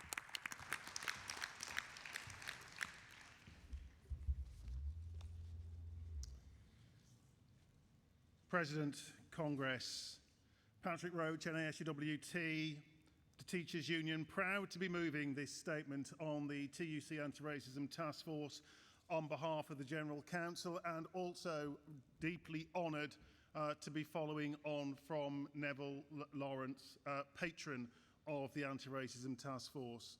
Congress 2 years ago, at the height of the worst global health emergency, as we witnessed black workers dying on the job due to the reckless failure of government to protect our key workers, as we called out government, demanded and secured an independent public inquiry into their handling of the pandemic, which we will use, colleagues, to hold this government to account for their callous failure to protect working people. As we were outraged once again by the spectacle of police racism, not only here but right around the world, as we continue to challenge the politics of hate and to oppose the far right and the fascists, as we recognised our collective responsibility to tackle racism, we established our Anti-Racism Task Force to demand racial justice at work. Congress will never achieve economic justice unless there's racial justice, and racial justice can never be secured whilst there's economic injustice and failure to tackle the cost of living emergency that's been made in number 10 Downing Street. We demand better for all of our members. Good jobs, fair pay, decent living standards, rights at work, safe working conditions, and we will not stand by whilst injustice in any form exists. You know, 20 years ago, when we campaigned with Neville and Doreen Lawrence to seek justice following the racist murder of their son Stephen, and today, as we call for justice for Chris Cabba and many others who've died, been abused, suffered because of state-sponsored racism, we stand united, Congress. United when we expose the appalling treatment of the Windrush generation and the government's ongoing hostile environment policy. And I pay special tribute to the PCS for their leadership in the fight against the government's racist Rwanda deportation policy. Congress, through the work of our Anti-Racism Task Force, we know that there is much more for our movement to do. At the height of the pandemic, when black workers needed us most, too many didn't turn to us for support. That's not the movement that we want to see, colleagues. Our movement is and must always be a safe haven for all working people. And we must take the positive action needed to ensure that more black workers join us and are leading our unions at the most senior levels. Congress, we know that under the Tories, The experience for working people is getting worse, not better.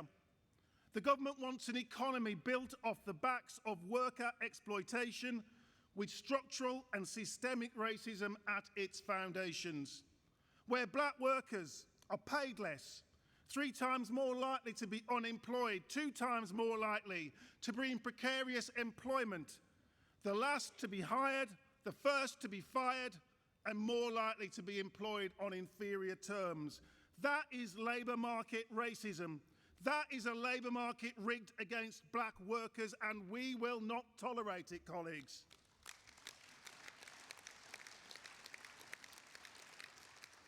Discrimination, lack of safety at work, pay injustice, insecure and precarious employment, outsourcing, fire and rehire, the lack of enforcement of rights at work, those are our battle lines in the fight for racial justice, colleagues.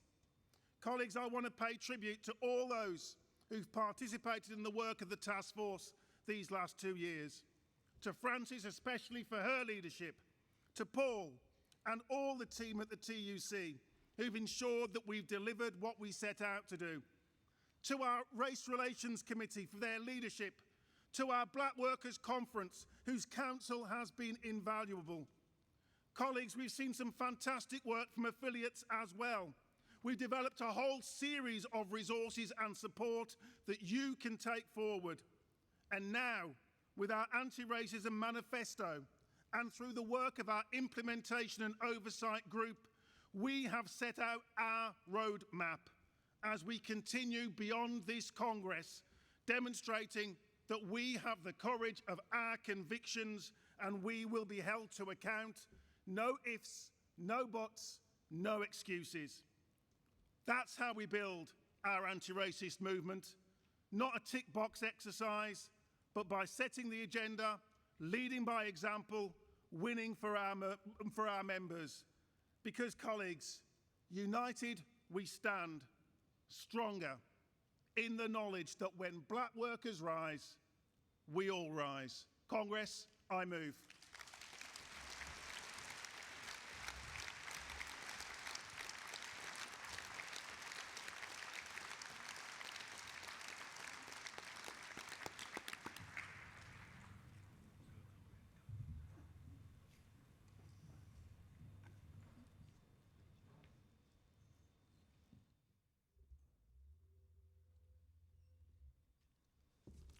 Good afternoon, Congress. Gloria Mills, Unison and Chair of the TUC Race Relations Committee, seconding this TUC General Council statement on anti-racism.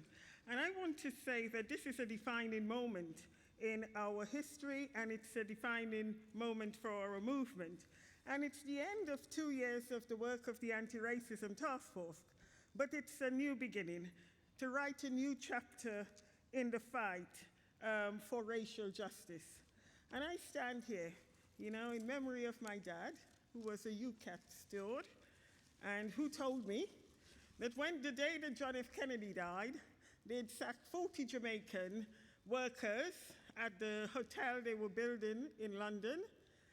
And he said 120 Irish workers walked off the job, stayed off the job for a week until everyone was back in work.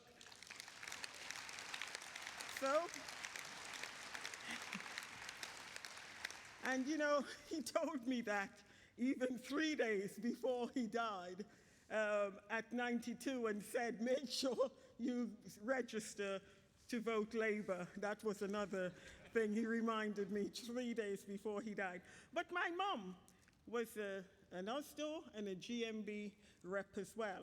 And so I come from a family of trade unions, fighting for equality, fighting for workers' rights across the board. And the point about it is that everyone should be in a trade union. That's what I was brought up to believe.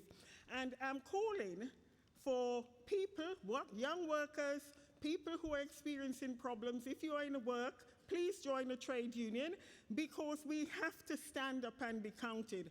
I was brought up to be in your face 24/7 and have no stigma, no silence, no shame about it. So, You know, no stigma, no silence, no shame. That's what my parents say. You call it out, you name it, and you nail it. So I want to say this is really important for us because it's a really good time for us to revitalize the trade union movement. And we have to call for employers to be held to account, and we need to say that black workers are experiencing huge cuts in pay and living standard, and we will not pay the price of a third austerity after the COVID pandemic and the 2008 financial crisis when bankers' bonus have been uncapped. You know, we are not going to pay for that. And I think it's also important that, you know, that we say black workers have always kept hope alive. We will keep hope alive. And, you know, we see the struggles that came out of Amazon at JFK 8, where they're organizing, fighting to become recognized as trade unions. So we will continue to build workers' power, to build trade union power, to be on the right side of history, to be resilient, to be resourceful, and to meet all of the challenges that we have to meet. But we also need to say we need a new direction. We need strategic litigation across all sectors, and we need to end the racial segregation in the labor market. The glass walls and the glass ceilings, they have to go. And we are saying enough is enough. Silence is compliance. We will not be silenced. We will not allow employers to silence people by buying their voice so that they don't speak up against inequality and injustice in the workplace. Not just on racism, but on sexual harassment, on LGBT harassment, disability harassment, all forms of oppression and harassment. So I want to commend the statement to you and call on unions to sign the United Pledge Against Racism. I understand it will be here somewhere where you can sign it. And we also need to ensure that we implement the task force recommendations, use our collective power of this movement to stop this pernicious evil of racism. And Congress, I know that you will support us to go forward and make progress in tackling racism at work and in society. Thank you very much.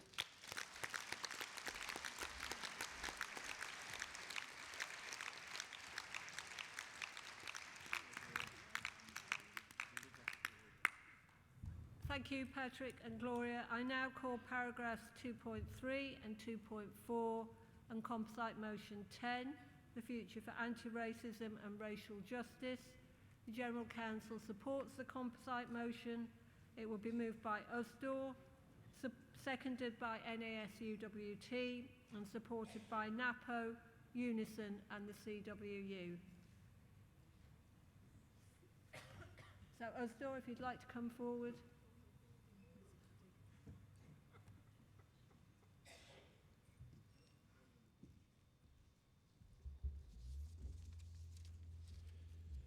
President, Congress, Paddy Lillis, Usdaw, really proud to move this composite on the future for anti-racism and racial justice. Colleagues, our Congress marks a vital moment in the anti-racist struggle. The TUC's anti-racism task force in its present form is now drawn to a close. The task force has provided our movement with a once-in-a-generation opportunity to bring about lasting change in our struggle for racial justice. Major strides have been made in delivering on the task force's ambitious plan of action. And I want to pay tribute in particular to the tireless work of Patrick Roach as the chair of the task force and the TUC staff who have supported it. We now have a comprehensive body of research and data. This research highlights the scale and impact of the institutional and systematic racism across the labour market and society more widely. The TUC's Black Talent Programme represents a significant step forward in delivering on the task force commitment to find and develop new Black and Asian members who will in turn begin to transform our movement so that it truly reflects the workforce that we represent. The task force has also proudly stood in solidarity with those campaigning for racial justice beyond the workforce. We have to put unions at the forefront in the struggle for race equality. And this work has begun. My own union is about to pilot a Black Activist Development Programme as a crucial next step from the Anti-Racism Task Force. And I know that there is important and groundbreaking work being done in many other unions. But this work cannot take place in isolation. One of the greatest strengths of the task force was that it brought together our movement in the struggle for racial justice. From all sectors, trade union leaders, campaigners and activists, the task force has enabled us to share ideas and best practice, to commit to the concrete actions and outcomes, all of which are essential if we're going to create lasting change. Only the TUC can offer this kind of framework and support. And so the composite is a strong statement, not just a recognition of the impressive work of the task force, but also of the need for an ongoing dialogue and an engagement within and between unions about how we can truly deliver on the commitments we have set. This must go far beyond the life of the task force. And of course, the wider political climate is going to be deeply challenging for our work on racial justice and anti-racism. It is a credit to the anti-racist movement that the government's racist Rwanda deportation scheme has so far been stalled. But the threat remains very real, so we must redouble our efforts, not only to defend people seeking refuge in the UK who have escaped war, persecution, torture and violence, but also to see off this racist and inhumane policy once and for all. We must also ensure that the ongoing COVID public inquiry truly addresses structural inequalities that shape the lives of black workers and that led to the loss of so many black lives during the crisis. We know that the TUC's landmark research that 120,000 workers have lost their jobs because of racism in the last 5 years, and that many more are experiencing in-work poverty, trapped in low-paying work. In situations, colleagues, where they're expected to do the most demanding and dangerous work, so our efforts to deliver equality and dignity for black workers must continue. There is much to be done, developing black member networks, training for reps, surveys of black workers, joint action plans with employers, and vitally important work. But let us never lose sight of the fact that ultimately we're about not just changing the lives, but saving lives. Racism destroys lives. I move.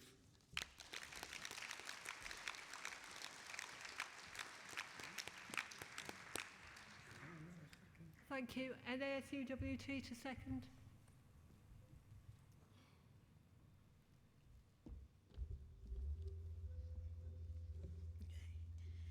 Good afternoon, Congress, President, brothers, sisters, non-binary siblings. Michelle Codrington-Rogers, NASUWT, the Teachers Union. First, black workers were seen as cheap labour, employed to undercut wages, rights and working conditions. During the 40s and 50s, and at the start of the Windrush generation, black workers were not welcomed. We were not recruited into the trade union movement with open arms. Instead, our grandparents were treated with mistrust and in some cases ridicule. We need to talk about this discomfort because this needs to be what pushes us forward. This same generation of black workers were seen eventually as potential members and vocal advocates for the trade union movement, and they joined in their droves. They were most likely to recruit and they were most likely to organise. They were most likely to stand up and take action to support their colleagues. But unfortunately, many of them, when they needed help from their unions, the unions were found lacking. We, our grandparents, our parents, experienced racism from the very same people who were supposed to be fighting for and protecting their rights. The trade union movement has had a difficult history when it comes to identifying and challenging interpersonal racism. The lack of knowledge, understanding, and experience left many black workers fighting battles against racism both in their workplace and in their own trade unions. I'm proud that the movement has stepped up. In the wake of Black Lives Matter's, a public assassination of a black person, it has meant that our members are starting to turn to their unions. By the trade union movement setting up a task force, unions were encouraged to talk to each other about race and to recognise the contributions of black workers to the economic and industrial strength of Britain. The task force experience has been able to use the language of the black workers to articulate what we want from our trade unions. But now it is our responsibility. We have to open up a challenge towards and within our own organisations. We have to be able to use the tools that have been provided by the Anti-Racism Task Force to make our unions inclusive and focused on building a better world of work for all workers. I'm incredibly proud of my union. I stand here as the first black president of NASUWT. I stand here as the first black honorary treasurer of NASUWT. The esteemed Dr. Patrick Roach is the first black general secretary of NASUWT. But, and there is a but, we shouldn't be the first, but we are most definitely not going to be the last. As a trade union movement and as a union that is focused on giving the voices to our workers, we have to look inwards and we have to keep open those spaces so that our members are able to bring their talent, their experience and their enthusiasm to be used, to be part of and to be made inclusive in our movement. Colleagues, the Anti-Racism Task Force has given us the tools. It is absolutely crucial that we carry on this work. Colleagues, I'm second.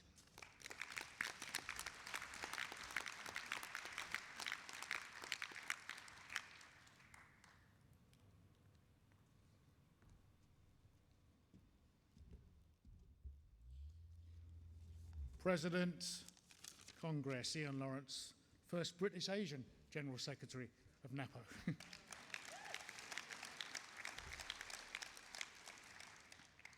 Proud to support Composite 10 and to have been serving on the Anti-Racism Task Force, a great honour. Congress, how many times have you spoken to someone, possibly someone not aligned with our movement, and in the conversation they say, yes, but, you know, I'm not a racist. And like me, you probably roll your eyes to the heavens, find a way to stop the conversation, because you know you're just going to say, don't go there, comrade, I know what you're going to say next. Well, let's try something different going forward, shall we? Why not say in response, before they give you the weak excuse, okay, thanks for that. Now demonstrate to me you're an anti-racist. Show me how you committed you are. Composite 10 sets out a number of excellent benchmarks for action going forward, as you've heard. But I've got a question for every General Secretary in the House. If you've not already enacted those benchmarks listed in Composite 10, I need to ask you why not. And if you haven't, or you're halfway through, make that commitment as part of your pledge to support the Anti-Racist Manifesto that you will enact those benchmarks and any others you can think of to kickstart the debate in your unions. Because we need to ask ourselves questions, yes. We also need now to step up the game with our engagement with employers. It's the work with employers that needs to be increased. It's our work challenging the captains of industry, chief executives, managing directors, whoever, right through to whatever level they hold in the public and private sectors. Ask them to put their money where their mouth is. For the research undertaken by the ARTF depressingly shows that it's the workplace that is a common denominator when it comes to bullying, harassment, microaggressions, and, of course, the perennial denial of development opportunities and promotion for black staff. So our message today should be this. Your organisation claims to be an equal opportunities employer. Now start showing it. Start working on a joint basis with your staff, as we have in probation service, where we set up a diversity and inclusion group. Brilliantly addressed, I might say, by Dr. Patrick Roach, who was an inspiration in what he said. And if you haven't done that with your employers at regional, collective, national level, why not invite Patrick or anyone else in the task force, for that matter, to come along? So nobody can hide now, and we need to make that clear to employers. And employers, in setting up engagement events with their staff, easily done now with the wonders of technology, have got to do one other thing. do not allow covert racists to post anonymously at those events. How disgraceful that senior people have been letting that happen, and we'll be dealing with that with Ian. run.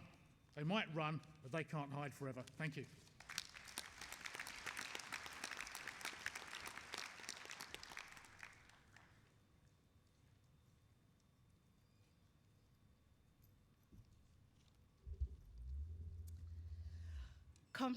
Congress, President, all of my comrades, Elizabeth Cameron from Unison, speaking in support of this motion. And before I begin conference, because I'm going to talk about the plight of refugees, I have to say a thank you to Gloria Mills for the way she addressed conference and the inspiration that she has continued to give us as Black people in the movement. It is watching you on that stage that let me try and achieve more. I have to pinch myself that I'm here on the same platform. So, and to Mr. Lawrence, you've become a friend and an ally, but you are very important to our movement. We go into the workplace and battle with the legislation that came about from your hurt and your pain, and that cannot go without saying. We owe you an immeasurable debt, and the trade union movement for carrying it forward. So thank you. So Congress, no one puts themselves or their families in danger by crossing waters on a dinghy if they're not desperate. The right for refugees to escape war and persecution and seek safety elsewhere is set out in the Refugee Convention of 1951. That's protected asylum seekers for decades. In the UK, anti-refugee laws are putting that basic right under threat. And unless we fight back, the UK will no longer be a safe haven for those in desperate need. Congress, the Tory move to prevent refugees settling in the UK and transfer them offshore to Rwanda in an inhumane, racist policy. That's why we stand in solidarity and applaud all of those who've taken legal action to challenge the Tories. The mass demonstration, thank you, called by the TUC jointly with Stand Up to Racism, it showed you just how upset and angry all of us as trade union members are across the movement on this outrageous policy. And we must continue to strongly hold this government to account, as there are insufficient safeguards to protect the rights of refugees in a country that's for long had a questionable approach to human rights. We still won't sign conventions. Unison is pleased, therefore, to see the work of the TUC Anti-Racism Task Force and Race Relations Committee in setting out a progressive programme of work and an action plan for affiliates on racial justice. We need to expose the institutional racism that has been the life experience of Black people in this country, now and in the past.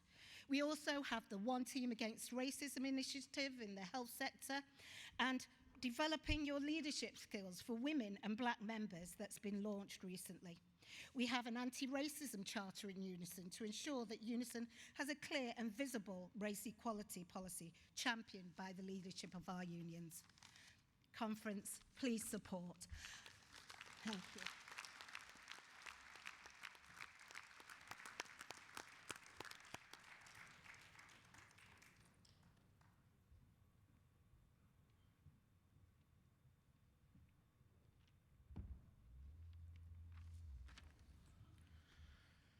Good afternoon, Congress. Nadine Khan, CW. An amendment is a part of the composite in the final paragraph. Racism is all around us. It's in our workplaces, on our streets, and in our institutions. We see it and we hear it in racial abuse against Black and brown footballers. We see it in the disparities within the police and judicial system, and we see it in the violence and mistrust against migrants and refugees. It may not always be visible, but we know it is there. The CW welcomes the work carried out by the TUC Anti-Racism Task Force, and it promises to fight against discrimination and end inequality. The CW believes in this promise. It's for this reason that last year the CW produced an anti-racism framework strategy based on 4 key strategic areas. 1, promoting BAME leadership and representation. 2, working with our structures and empowering our communities. 3, changing attitudes towards race and class narratives through education. And 4, by extending our work internationally. In doing so, we stepped up our action and brought our policies against racism to the next level. In leadership and representation, we made structural rule changes that now guarantees that BAME representation at every level of our organisation, and we continue to promote and encourage our BAME members into active leadership roles through union initiatives programmes. Because we keep talking about racism, we know how important it is to hear the personal experiences of BAME people in our workplaces, in our neighbourhoods, and the work with our organisations working on the ground. That's why one of the CW's key strategic areas is the empowerment of communities through community outreach programmes. Working with community allies to understand together the many forms racism takes, and the right means to tackle each one of them. Conference, we need to send a strong message against racism to all, and by changing the narrative around class and race. That's why the CW have committed to investment in training and education so that we too can eliminate the lies, the myths advocated by the far right's xenophobic and bigoted ideology. On a wider scale, we recognise that racism is a globally connected problem. That is why we have made a priority to support the fight against racism and systematic oppression around the world, and have begun work in this area, working with our CW Humanitarian Aid Charity and other international anti-racism groups, by providing much needed aid to refugees here and overseas, and by showing visual support on international efforts to eradicate racism and discrimination. Conference, our amendment to the motion seeks to encourage affiliates to build their own anti-racism framework and build on the work the TUC Anti-Racism Task Force has started. By using our networks, getting others involved and working collectively nationally and internationally, we can work towards eradicating racism once and for all. Conference, I ask you to support the motion. I support.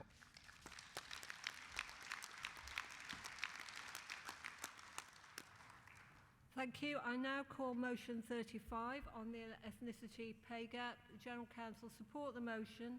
It's to be moved by Amarit Rate on behalf of the TUC Black Workers Conference, seconded by GMB, and I will also call PCS to speak in this debate.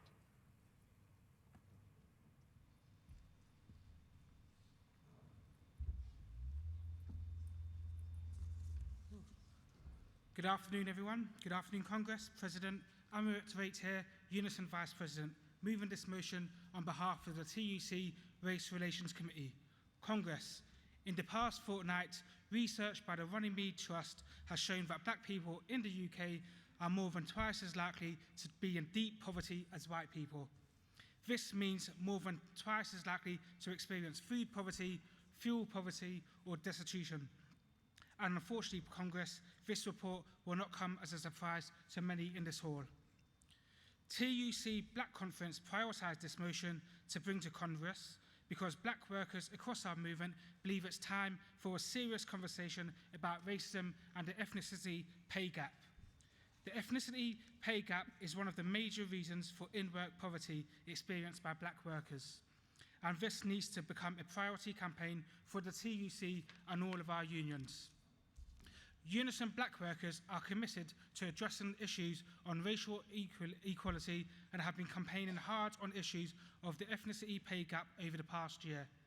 This has been including demanding that pay gap reporting becomes mandatory in partnership with the Ethnicity Pay Gap UK campaign. This helped get the pay gap debated in Parliament in autumn last year following an e-petition of 130,000 signatures. This work is ongoing and must include requiring organisations that report on their pay gaps, also providing action plans to set out what they will do to close the pay gap. Congress, the Equality and Human Rights Commission has conducted research that shows women, disabled people and black people experience pay gaps because of barriers of accessing work and career progression. The TUC and the ONS estimate that the UK ethnicity pay gap is currently 2.3%, with wide variations across different regions of the UK. For example, London has a 24% pay gap. The Resolution Foundation estimates that this cost 1.9 million black people more than £3 billion in lost wages. The ethnicity pay gap is created by occupational segregation, whereby black workers are left in sectors with limited career and salary prospects and on insecure contracts. Black workers disproportionately make up workers on zero-hour contracts, with one in black employees in insecure work, compared to the national average of 1 in 17. Even where this is not the case, many are left to navigate racism in their workplace, limiting the scope to demonstrate their competence and suppressing opportunities for career and salary progression. Action has to be taken to tackle the pay gap it causes and the effects. Closing the ethnicity pay gap would not only support greater social and economic equality, but suggests it would also boost the UK GDP by as much as £24 billion per year. The number of employers publishing their ethnicity pay gap has increased from 11% in 2018 to 19% in 2021. But this is still not enough to even uncover the extent of the problem, let alone to tackle it. And the current cost of living crisis will only serve to further entrench existing inequalities. So there needs to be mandatory ethnicity reporting by employers, and the government should legislate to do so. And when employers publish their ethnicity pay figures, they should also publish an action plan laying out the reasons for the gap and, crucially, a strategy to improve disparities. We need to manifest those commitments from Labour. We need to make everyone hear our message loud and clear, and this can no longer be put off no more. It is urgent that this is tackled now. Enough is enough. So Congress, as black workers, we are committed to addressing issues on racial inequality, on racial equality, and we welcome the support we receive from the wider movement. The ethnicity pay gap must be closed, and this campaign should therefore be a priority for everyone here. Solidarity, comrades, and our move. Thank you.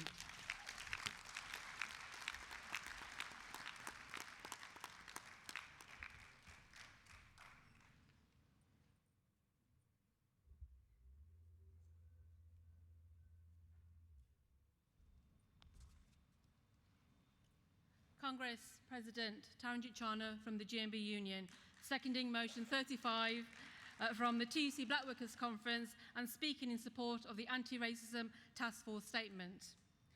Congress, the surveys conducted by GMB Race London region of its black members came back with 240 responses sharing their experiences of pay, terms and condition disparity because of race. Here's some of the examples. I've been working at a higher level with more responsibility for many years and also see less capable and less experienced white workers being promoted ahead of me. Race plays a big role, but proving it, unfortunately, will be a problem. My white peers were getting a minimum of 25% more pay than us. Other white colleagues get to refuse additional workload, where I would get disciplined for saying I cannot.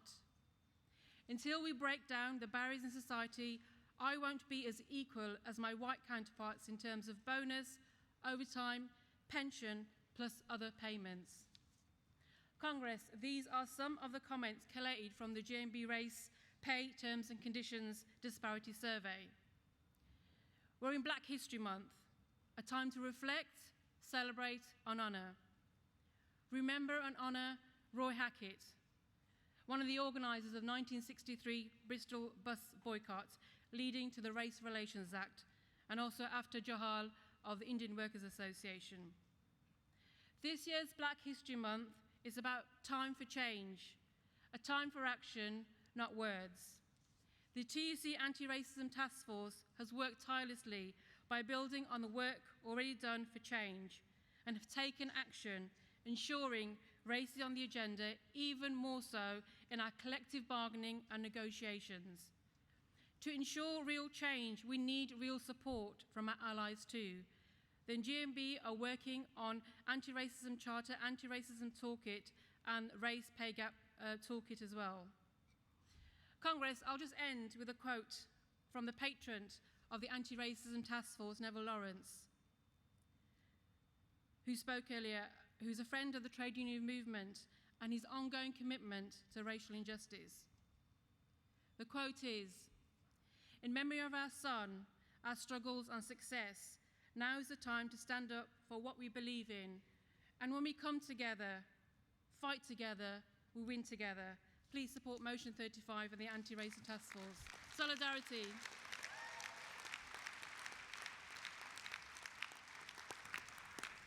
Thank you. Speaker from PCS now.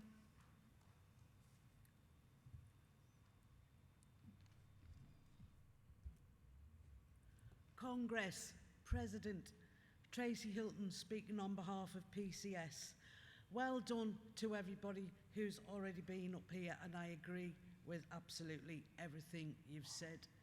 For too long, we've been Schrodinger's comrades, the most visible and yet the most invisible, and now is a time for change.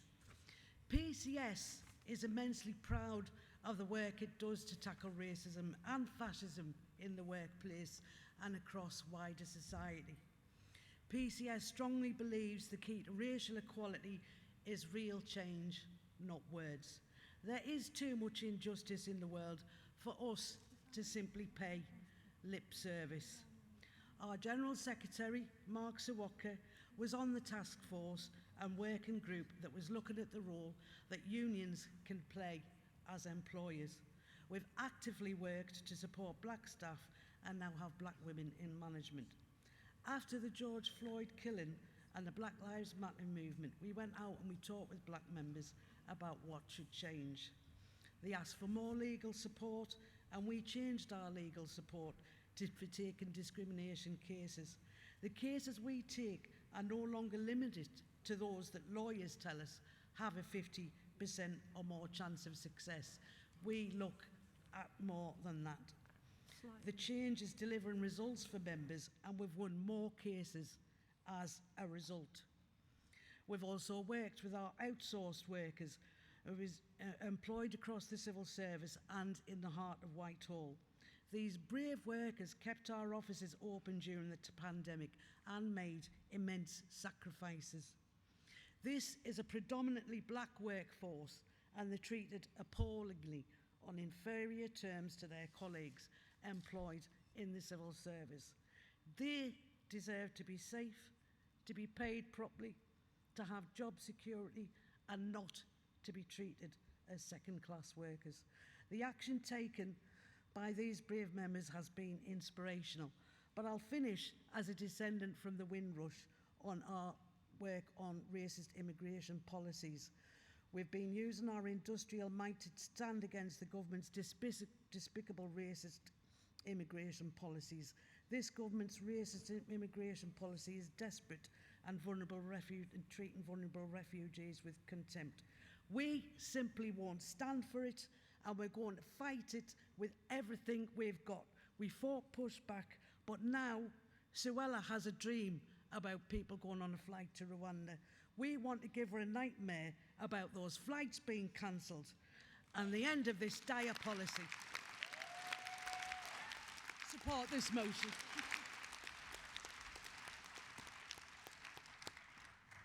Right, thank you to all those speakers. I think we are now ready to vote. So we're going to vote first on the General Council statement on the TUC Anti-Racism Task Force.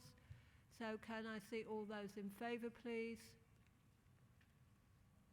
Thank you. All those against? That is carried. Next vote is on composite motion 10. All those in favour, please show. Anyone against, please show. Thank you. That is also carried. And then on motion 35, all those in favour, please show. Thank you. All those against, please show. And that is also carried. So my thanks to everybody who spoke in that debate.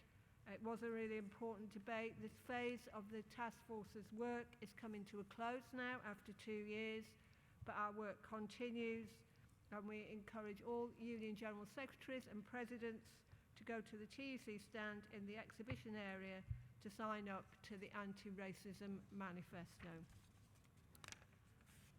Right, delegates, we now return to section 1 of the General Council report on the economy, the section on climate change and the environment from page 18. I call paragraph 1.3 to 1.5. Motion number 16 on decarbonising public services. General Council support the motion. It is to be moved by Unison, seconded by FDA, and I will also call NEU to speak in this debate.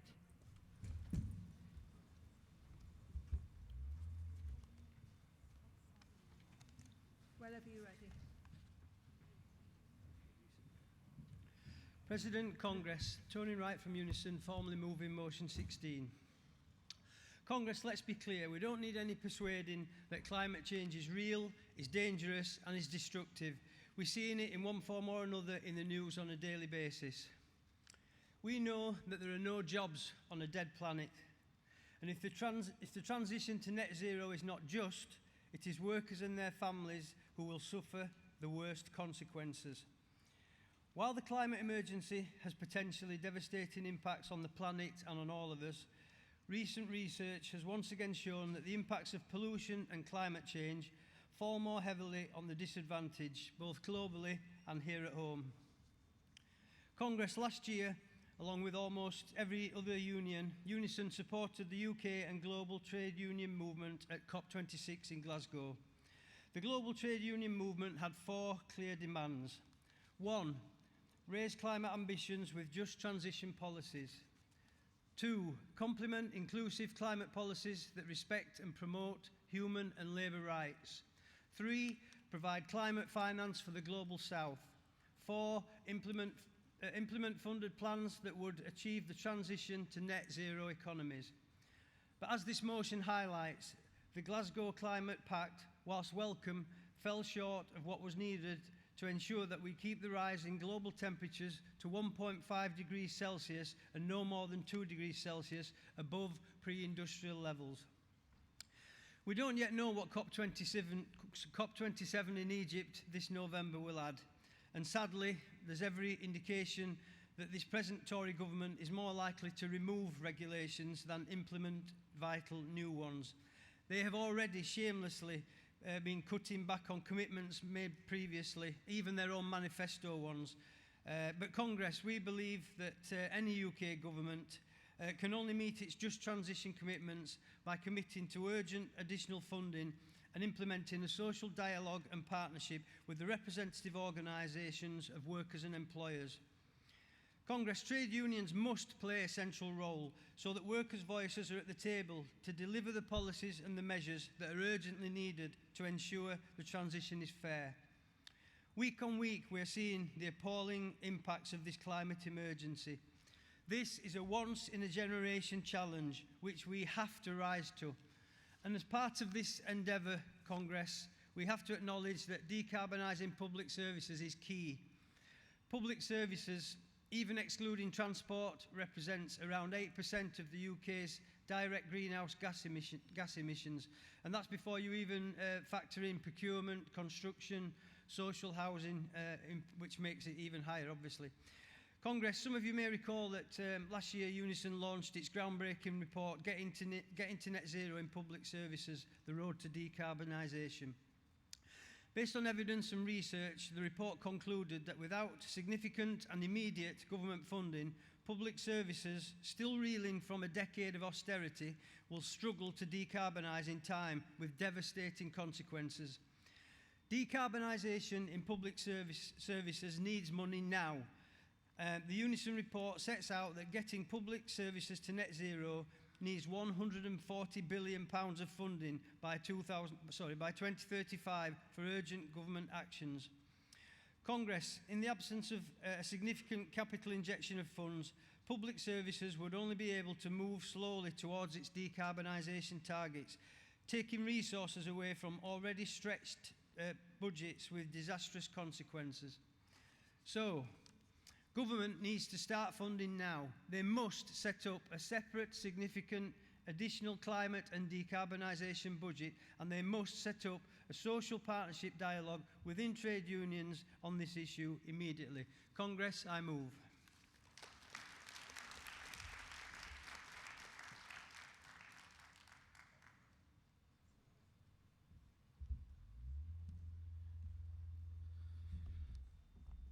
President, Congress, Penandarachigi, good afternoon. Richard Wilkie, FDA, moving an amendment to motion 16. I should say that it's taken me almost 35 years as a trade unionist to get up to this stage, so I invite you back in 35 years' time to hear my next speech. That's providing we get the climate change stuff done. It is vitally important that public services achieve net zero, not simply as role models for the rest of society, but to provide effective and carbon neutral services for the people that we serve. Not every hospital or school will be a new build with the latest technologies. We will have a struggle to reduce carbon emissions across the public estate, and we need to take small steps and large, which is why we need the investment that Unison has asked for. The importance of the climate emergency should be clear to everyone by now. But record temperatures in the UK will soon be forgotten, not least because there will be new records set before we know it. We must build on the recognition of the problem before our memories fade, to harness the momentum of the public and refocus our efforts on achieving net zero.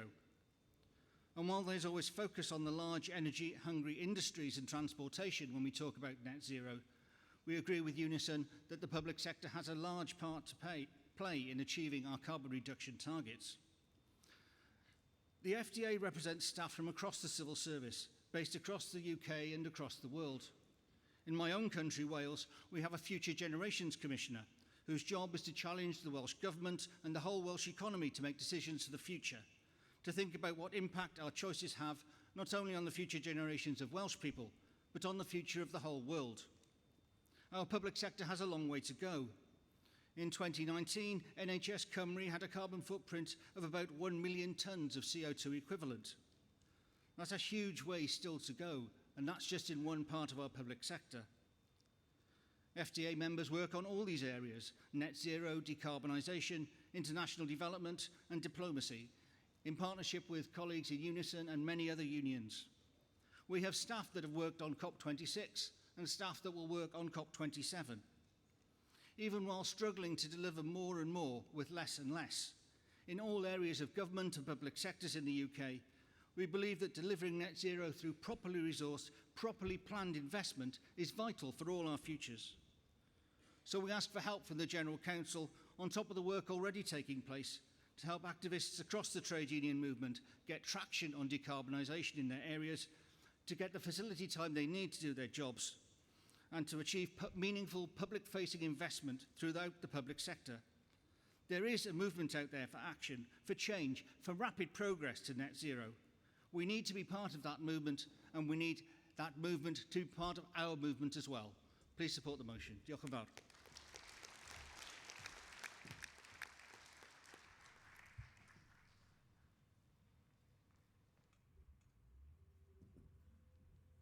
Sally Kincaid, National Education Union.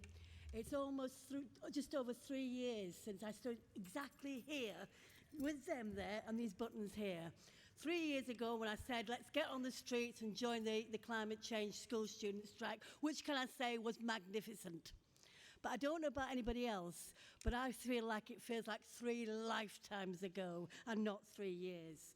Look at COP26, or as we like to call it, Flop 26. When the words of Greta, our world leaders, went blah, blah, blah. But we saw the other side, didn't we? We saw our side take to the streets of Glasgow and over 300 other cities around the world. Trade unionists standing arm in arm with the school students who'd given us the inspiration to get out on the streets to tell our government to stop doing blah, blah, blah, but do something about climate change. Our side got organised. And it wasn't just Glasgow, it was all over. In Leeds, where I come from, I'm really sorry about Liz from Leeds, but don't blame me or her school, it's just not our fault.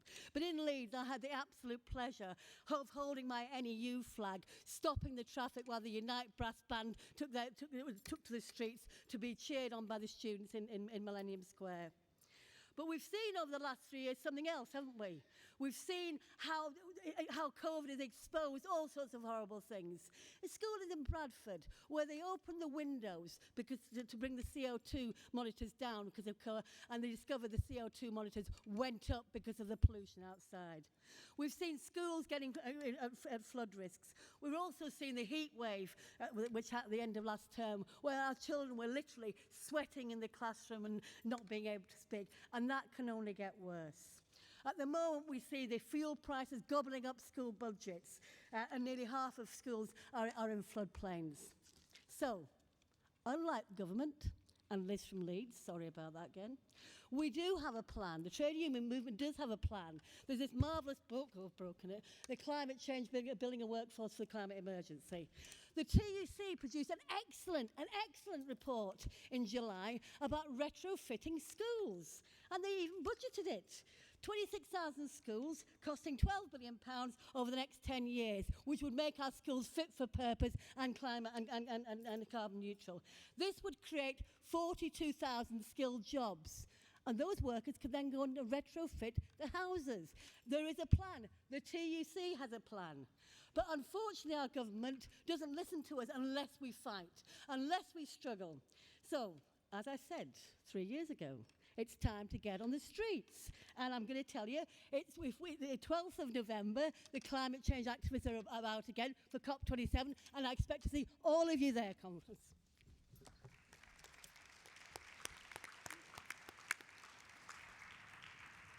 Thank you. We'll now vote on motion 16. All those in favour, please show.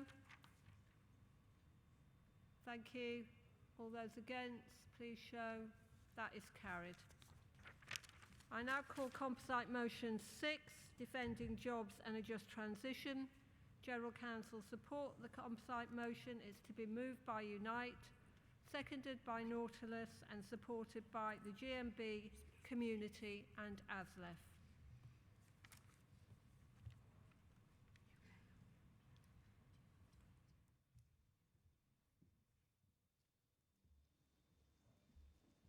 Sorry, President, the computer said no.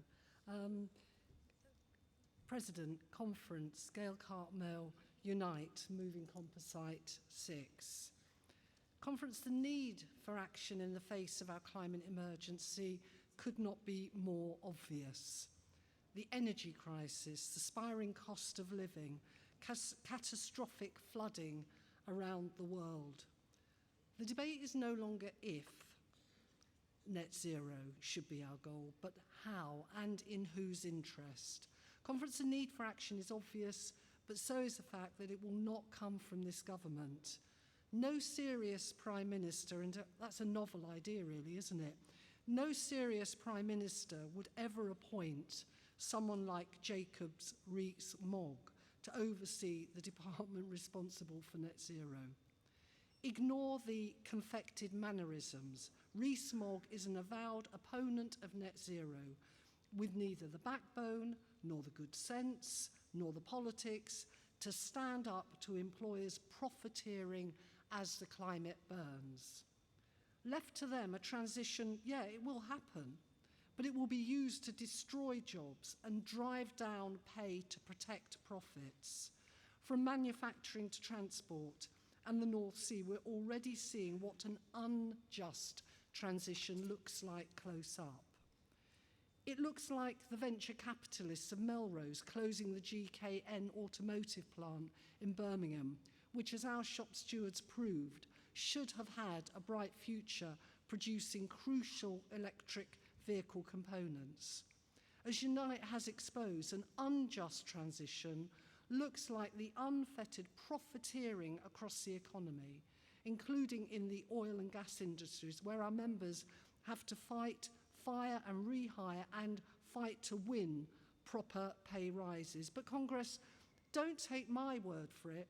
Our CEO of ExxonMobil, who described this year as a, quote, very, very high margin environment, close quote, or as President Joe Biden put it, and I'm not making this up, Exxon have made more money than God. As we know, at the other end of the energy supply chain, Millions of people face fuel poverty, falling further into debt just to pay their energy bills this winter. As we look ahead, we see how the decade-long assault on public services will leave the most vulnerable in communities facing flooding, poor air quality, fuel or food poverty. They are completely abandoned. Skilled automotive workers out of a job, strike action in North Sea against the most profitable bosses on earth, councils opening warm banks for the most desperate to escape the cold. That's what the climate crisis in UK looks like in 2022. Yet, the money to make a just transition possible is there. To win it, our movement in word and deed must take the lead and bring our strategies to the fore to ensure a future built on secure, well-paid green jobs. Conference Just Transition must be a phrase not only for this conference floor, but for the shop floor. Congress, we refuse to be victims. We will make clear demands on employers through the power of collective bargaining in industries where transition is urgently needed. Steel, energy, automotive, transport, each step must be negotiated on the principle of nothing about us without us. Likewise, we demand commitments to upskilling and for education and training to be provided by employers and government. Up and down supply chains, from transport to raw materials, we must defend jobs while we also raise pay and conditions. And politically, we must demand a comprehensive climate strategy, from retrofitting of homes to taking energy back into public hands, properly funding public services and building a green manufacturing sector. Congress, a great trade union, once said, "Our demands, most moderate, are, we want only the earth." Congress, support Composite 6. Thank you very much.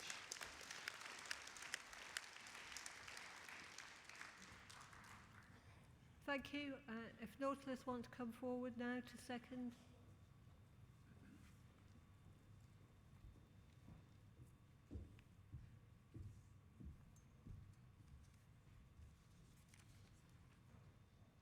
Can I start? Yeah. President Congress, Phil Lee's first-time delegate from Nautilus International. Thank you. Seconding this composite motion on defending jobs and a just transition. Decarbonisation is one of the greatest challenges and one of the greatest opportunities for working people in the United Kingdom. However, with government promises of nearly 500,000 high-skilled jobs, high-skilled and high-paid green jobs by 2030, detail is overdue as to exactly what these jobs are and where these jobs are going to be. Working people, especially those in the transport sector, need their unions to safeguard their livelihoods and lead the way into a just transition. Now is the time for investment in both infrastructure and skills that reduces and eventually halts harmful increases in greenhouse gases. This investment will support our communities and our economy now and safeguard developing much needed sustainability that will support generations to come. In transport, emerging and existing green technology can release and deliver net zero. However, government statements and ambitions are failing to match the resources needed and is failing to meaningfully address in any detail the essential people element. Skills, education, training, all essential to our current workforce and all essential to our workforces of the future. But we have no clear focus on what upskilling and reskilling looks like or how policy will deliver sustainable, high-quality employment opportunities. We need a model that leads working people with sustainable jobs with dignity, safety, respect and value at the forefront. This is what is truly just transition looks to be. In seafaring, we look to secure the future of critical transport links by ensuring skills keep pace with technology and by ensuring that emerging technology is implemented safely so as not to place already vulnerable workers at even greater risk.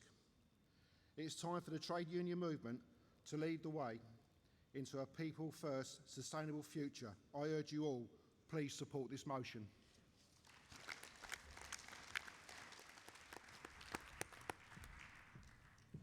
Thank you. GMB, would you like to come forward now?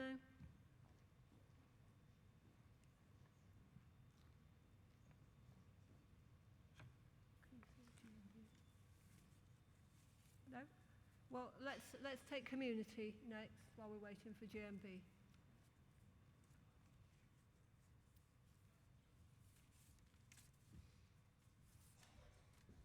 Roy Rickus, Community Supporting Composite 6 President, Congress.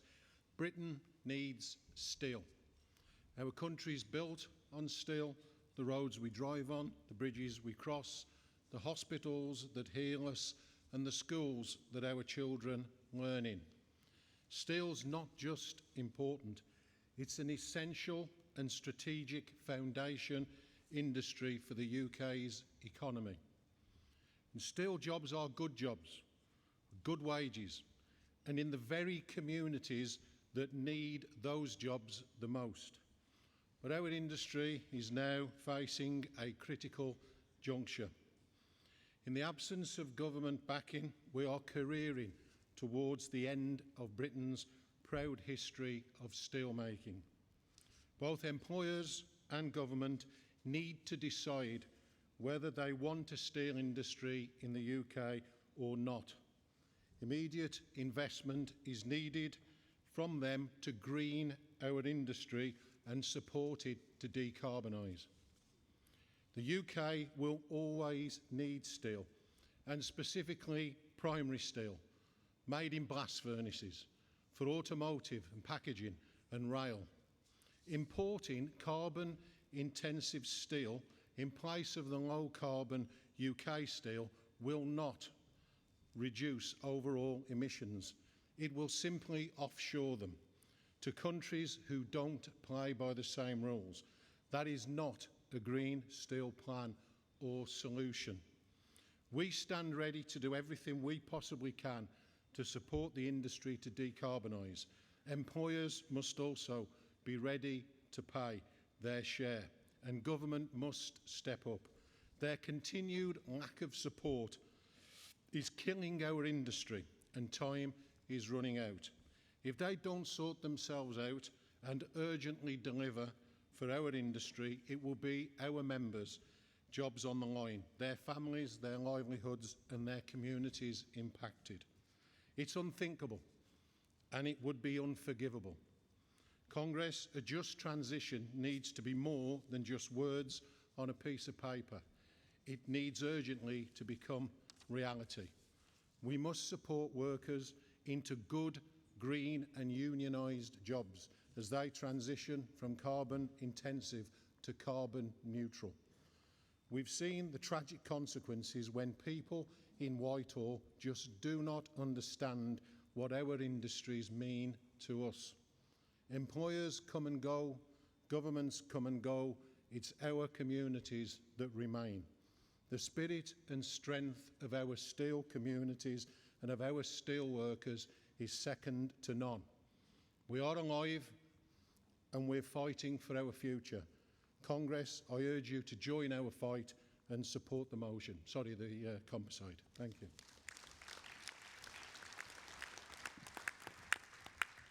Thank you. If the ASLEF speaker would like to come forward now.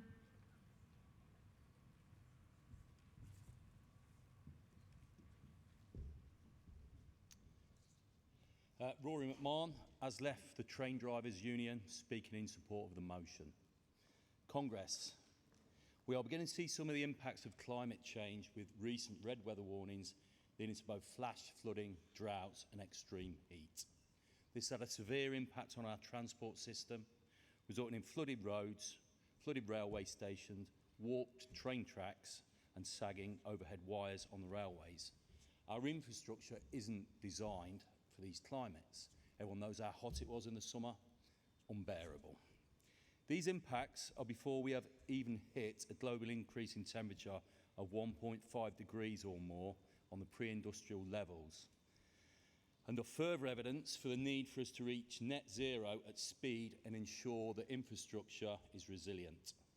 We can achieve net zero in a just way, but to do so, we must show collective resolve to ensure that our members are at the heart of a just transition. This motion's calls will help us achieve this. Since 2016, transport has been the largest emitting sector of greenhouse gases, overtaking energy. The bulk of these emissions come from private motor vehicles, and the move to hybrid and electric vehicles, as well as better fuel efficiency, have helped to reduce emissions from private motor vehicles. But Congress is not enough. It is not enough if we are to achieve net zero in time. This is why we need proper investment in green public transport, from electric buses, more trams, electrified rail and greater rail capacity. We must encourage a modal shift from private motor vehicles to public transport, while also allowing more freight to be moved on rail. Congress, we will work with all sister unions to campaign for a just transition in transport that creates quality employment and training opportunities. We can see the potential for new green jobs, whether they be directly on the railway or indirectly through the production of new electric rolling stock in the UK, or new jobs in building green transport infrastructure. Congress, we can't see a repeat of past Tory policies where workplaces are closed and jobs are lost with no regard for the impact this has on workers or the communities. This pandemic has shown that when government works with unions, workers and the country, that's wrong. The pandemic showed that when the government works with the unions, workers, the country then benefits. Without the pressure from unions, we may not have seen furlough protecting as many jobs as it did. We have shown in our own industry, when employers work with the unions, we can deliver safe and productive workplaces. This was evident through our work with employers to ensure that during the pandemic, services could run with safeguarding in place to protect workers. We need this cooperation as we move to net zero, and we must collectively work to ensure that our members' voices are heard and their jobs are protected. Congress, please support.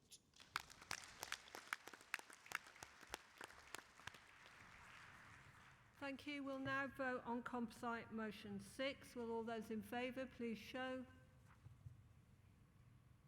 Thank you. Anyone against, please show. That is carried. I now call motion 19 on fossil fuels. The position of the General Council is that it is seeking remittance of this motion, and I understand that the Artists Union of England are prepared to remit the motion. So I call on the AEU to explain their position. Thank you, Chair, thank you. Lorraine Monk, Joint Chair, Artists Union England. We've been asked to remit this motion specifically because of Section E, calling to end the reliance on gas for electricity generation. We're obviously disappointed. Our executive, however, has agreed to remittance on the understanding that this motion will be referred to the TUC subcommittee rather than risk the whole motion being lost.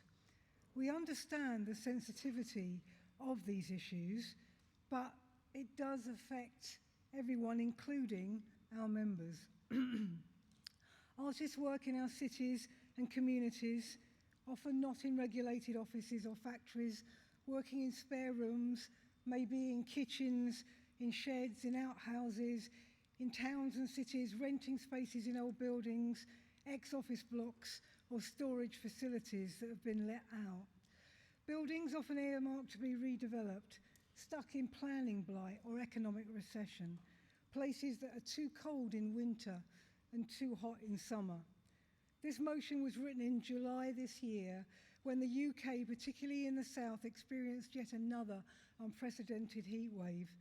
As usual, our infrastructure in roads and railways buckled literally and figuratively, and many people found it hard to work, with no money spare to pay extra bills, the temperatures directly affecting our working conditions. Climate change affects all of us as workers. Fossil fuels have and still contribute to global warming. We absolutely stand firm behind the principle of a just transition, that new alternative jobs are created with better conditions and better pay.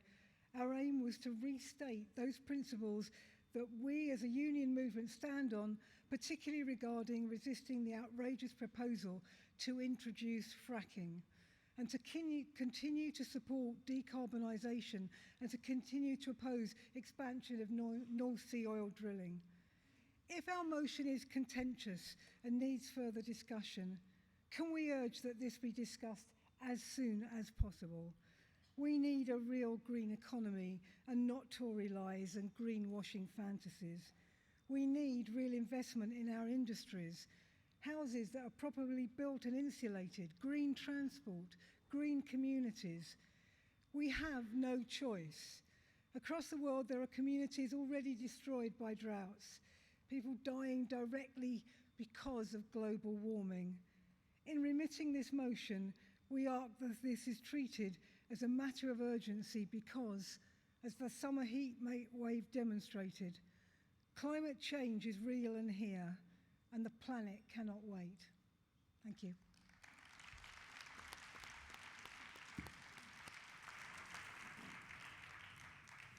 I'd like to thank the AUE for agreeing to remit the motion. And Congress, we're now going to hear from Gloria Ramirez, the new Minister of Labour in Colombia and a former trade union leader. She's a long-time friend of the British Union movement and spoke at the Justice for Colombia founding conference at Congress House in 2003.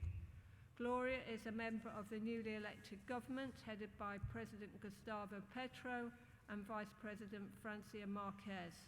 This is the first progressive government in Colombia's history.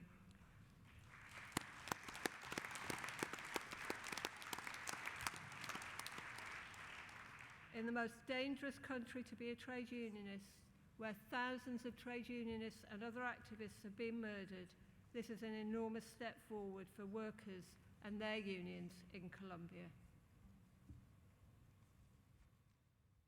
Apreciados compañeros y compañeras, mi nombre es Gloria Inés Ramírez Ríos, ministra del Trabajo del Gobierno del presidente Gustavo Petro.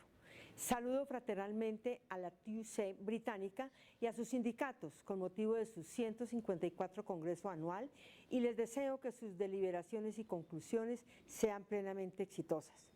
Tengo de Gran Bretaña recuerdos muy gratos, porque en una oportunidad la visité, me reuní con sindicatos de educadores y trabajadores del transporte y participé en un foro para denunciar las violaciones a los derechos humanos y a la libertad sindical en mi país. Y siempre sentí mucha hospitalidad y solidaridad. Soy educadora de profesión. En mi vida sindical fui presidenta de la Federación Colombiana de Educadores e integrante del Comité Ejecutivo Nacional de la Central Unitaria de Trabajadores CUT. También he participado activamente en las luchas feministas por la igualdad real de los derechos entre hombres y mujeres y por la paz. Durante muchos años he militado en el Partido Comunista Colombiano y la Unión Patriótica. Fui también senadora de la República en 2 periodos consecutivos. El presidente Petro me ha entregado la responsabilidad de estar al frente del Ministerio del Trabajo cuando en mi país hay un 11% de desempleo absoluto, un 58% de informalidad laboral y una notoria precariedad en el empleo, debidas a la flexibilidad laboral, a la deslaboralización de las relaciones de trabajo y las demás secuelas de la política neoliberal. Situación que afecta de manera más grave a las mujeres y a los jóvenes. Enfrentar esta realidad requiere de combinar y articular políticas económicas, sociales y fiscales con reformas legales. En esa dirección se orienta la reforma tributaria, así como la reforma laboral, pensional y otra que estamos estudiando y que aspiramos a construir conjuntamente con empresarios, trabajadores y demás sectores interesados. Es un amplio proceso de diálogo para buscar acuerdos en medio de nuestras diferencias. Los objetivos de ellas son humanizar y dignificar el trabajo y asegurarle a nuestros adultos mayores una vejez que los ponga al salvo de la desprotección y la pobreza. El régimen imperante en Colombia hasta este año que empieza el cambio, ha incubado una sociedad generadora de toda clase de violencias. Así se explican las guerras civiles del siglo XIX, la violencia de los años 40 del siglo pasado y la aparición de múltiples guerrillas revolucionarias. Detrás de estos hechos están la violencia del régimen, la injusticia y la antidemocracia que han caracterizado nuestro devenir histórico. Duramos más de 30 años luchando por una salida negociada del conflicto, siempre con la cerrada opinión de los sectores ultraderechistas que han hecho de la guerra una actividad de las que derivan considerables dividendos económicos y políticos. Pero una vez firmado el acuerdo de paz en el año 2016, esos mismos sectores se han dedicado a sabotear su cumplimiento. De ahí el precario balance del gobierno anterior en materia de implementación de los acuerdos, con el agravante de que este periodo ha dejado un tenebroso balance de crímenes contra el pueblo. Según Indepaz, en los últimos 4 años del gobierno del presidente Duque fueron asesinados 957 líderes y lideresas sociales, incluyendo 131 mujeres. Asimismo, fueron asesinados 261 excombatientes de las FARC. En cuanto al movimiento sindical, desde mediados de los años 80 ha habido más de 3.000 dirigentes y activistas asesinados y Colombia se convirtió en el país más peligroso del mundo para ejercer la actividad sindical, hecho que hoy estamos cambiando, creando una cultura que aprecie y respete la organización de los trabajadores y de las trabajadoras. El compromiso del presidente Petro es cumplir los acuerdos con las FARC, negociar con las guerrillas que aún subsisten y trabajar por la desmovilización de otros grupos armados con miras a conseguir la paz total del país. El triunfo del pacto histórico es en buena medida uno de los resultados del proceso de paz y de la lucha popular desarrollada desde finales del año 2019 hasta el año 2021. Allí se pusieron de manifiesto tanto la inconformidad social como los anhelos de cambio de los colombianos y colombianas. Por primera vez en nuestra historia, un gobierno alternativo asume la conducción del Estado. Ese es un motivo de orgullo, pero también una gran responsabilidad. Nos hemos unido al grupo creciente de países con gobiernos alternativos en América Latina, pero nos esperan considerables retos y obstáculos. Para enfrentarlos, requerimos de la más amplia solidaridad nacional e internacional. Durante los tiempos más difíciles, hemos contado con la solidaridad del movimiento sindical y de otros sectores de Gran Bretaña, y no dudamos de que así seguirá siendo. Por nuestra parte, pueden contar con nuestra solidaridad en las grandes luchas que libran contra los sectores más regresivos de la sociedad y por los derechos de los trabajadores y trabajadoras y del pueblo de su país. De nuevo, muchas gracias y éxito en su Congreso. Un abrazo fraterno para todos y todas.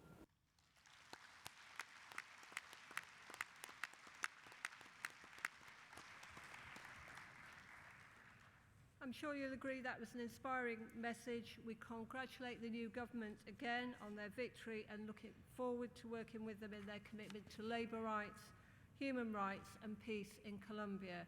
And if any of you want to learn more, there is a Justice for Colombia lunchtime fringe tomorrow, details of which are in the Congress guide. Congress, we now move to section 4 of the General Council report, Winning More for Workers, the international section from page 42, and I call Kevin Courtney to move the General Council statement, A World to Win.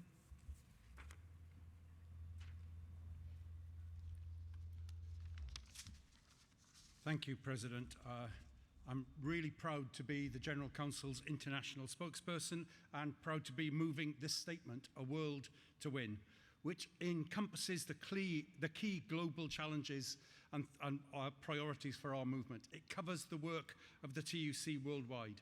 Inevitably covering the whole world, it touches each area lightly. But I put to you that this statement reflects the strength of our movement's commitment to our fundamental values of internationalism and solidarity. I want to repeat to our international guests the welcome that our President gave them earlier. I want to thank them for their solidarity and to reassure them of our solidarity to them. At a time when workers around the world face deepening inequality, a crackdown on the rights to organise, to strike, to protest, under the impact of climate crisis, of ongoing wars and repression, we have to unite across borders and organise to face those threats in a collective and coordinated way. So we send our solidarity to our sisters and brothers facing ongoing injustice and repression in Turkey, one of our key countries, where trades unionists are facing trumped-up charges of terrorism. We send our solidarity to the people of Palestine as they suffer from the Israeli government's illegal occupation and the bombings in Gaza. We recognise the conclusions of the UN Special Rapporteur on the Palestinian territories that the crime of apartheid is being committed in the occupied territories. We will make our voice for justice even louder. And at this time of escalation of the conflict in Ukraine, due to Russia's illegal invasion and other conflicts around the world, we should renew our movement's historic stance in favour of peace, but of peace with social justice. So we send our solidarity to the people of Ukraine suffering under the horror of an illegal war. We also call for the withdrawal of Russia from Ukraine, just as we call for the withdrawal of Saudi Arabia from Yemen and Israel from the occupied territories. Congress, it is always the working class that suffers the most from war and occupation. As our brother Scottish trades unionist John McLean said 100 years ago, a bayonet is a weapon with a worker at both ends. So we want to build a working class trades union vision of peace with justice, build class solidarity across borders, draw on our own experiences of building for peace in South Africa, in Ireland, in Colombia. We also need to use the moment to highlight the need for humane policies for those who are fleeing war and its consequences, fleeing injustice and hunger. And we will take no lessons from this government's hostile treatment of refugees. We stand with all those seeking safety and dignity here. Congress, the COVID pandemic has exposed the deep structural racism in our world, the global inequality. It's exposed the contribution that greed makes to those things, most visible in the access to COVID vaccines. We must call for an end to vaccine apartheid, for equal access for all in the world to the vaccines. And we must call for reform of our global financial institutions and an end to the corporate greed that dominates them. We need trades unions to be at the table during trade negotiations. We need fair trade deals which protect workers' rights and public services. We should oppose trade deals with countries where human and labour rights abuses are rife. We should continue to oppose the US's illegal blockade of Cuba and show solidarity with the people of Cuba as they resist that cruel policy. But Congress, inequality has deepened worldwide with the neoliberal policies exposed on working people, and this has provided fertile ground for the far right and the radical right. Here in our own country, we've seen far-right narratives start to be embedded in the mainstream. We've seen the far-right growing in Europe and around the world. So we also send our solidarity to our comrades in Brazil as they struggle to resist the devastating impact of Bolsonaro and stand with them as they fight for a victory for Lula. The TUC has prioritised building a trades union strategy to confront the far right, working with affiliates and the global movement for an international alliance of trades unions to resist the far right. We welcome our comrades, our international comrades here who are working on that area. It is vital work. But Congress, despite the huge challenges, I think it's really vital that we can also take inspiration from workers around the world who are fighting back and winning. In Colombia, as we've just heard from Comrade Gloria, after decades of conflict and political violence, the people have achieved a peace agreement and now elected the first ever progressive government in that country. I was privileged to be on a Justice for Colombia delegation to Colombia where we met with Gloria in recent months. In a wave of renewed hope across Latin America, we are seeing workers and social movements mobilizing and bringing progressive governments to power. And let me just say, when a progressive government does win, That's the time to really increase our solidarity. The Colombian people need our solidarity now more than ever. But we are also seeing victories elsewhere, organizing and winning in the US, in Amazon, in Starbucks, our comrades organizing in those situations. In Spain, we're seeing a progressive coalition government achieving big wins for workers, the first country in Europe to legislate in favor of platform and gig economy workers, and a labour reform which embeds something we want here from a Labour government, embeds sectoral collective bargaining. Our solidarity is where we learn from workers elsewhere, as well as give solidarity. Congress, there's a world to win. I move this statement.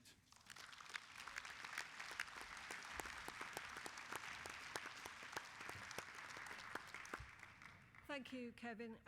Congress, there are 3 unions who would like to speak. I call first ASLEF, NASWT, and then UCU.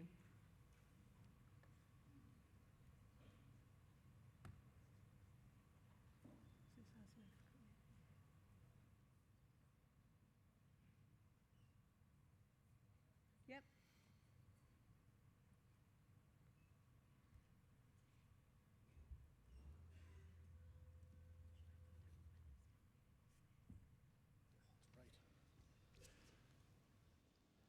Thank you very much, Congress President. Thank you. I'm Gary Arrowsmith, train driver for ASLEF, the Train Drivers Trade Union. Seconding the General Council's statement, ASLEF is proud to be an internationalist union. We're proud to stand with workers across the world, whatever their nationalities, backgrounds, immigration status, in their struggle for the rights and the freedoms that we all deserve and take for granted. As we've just heard, there are many struggles for so many of the movement.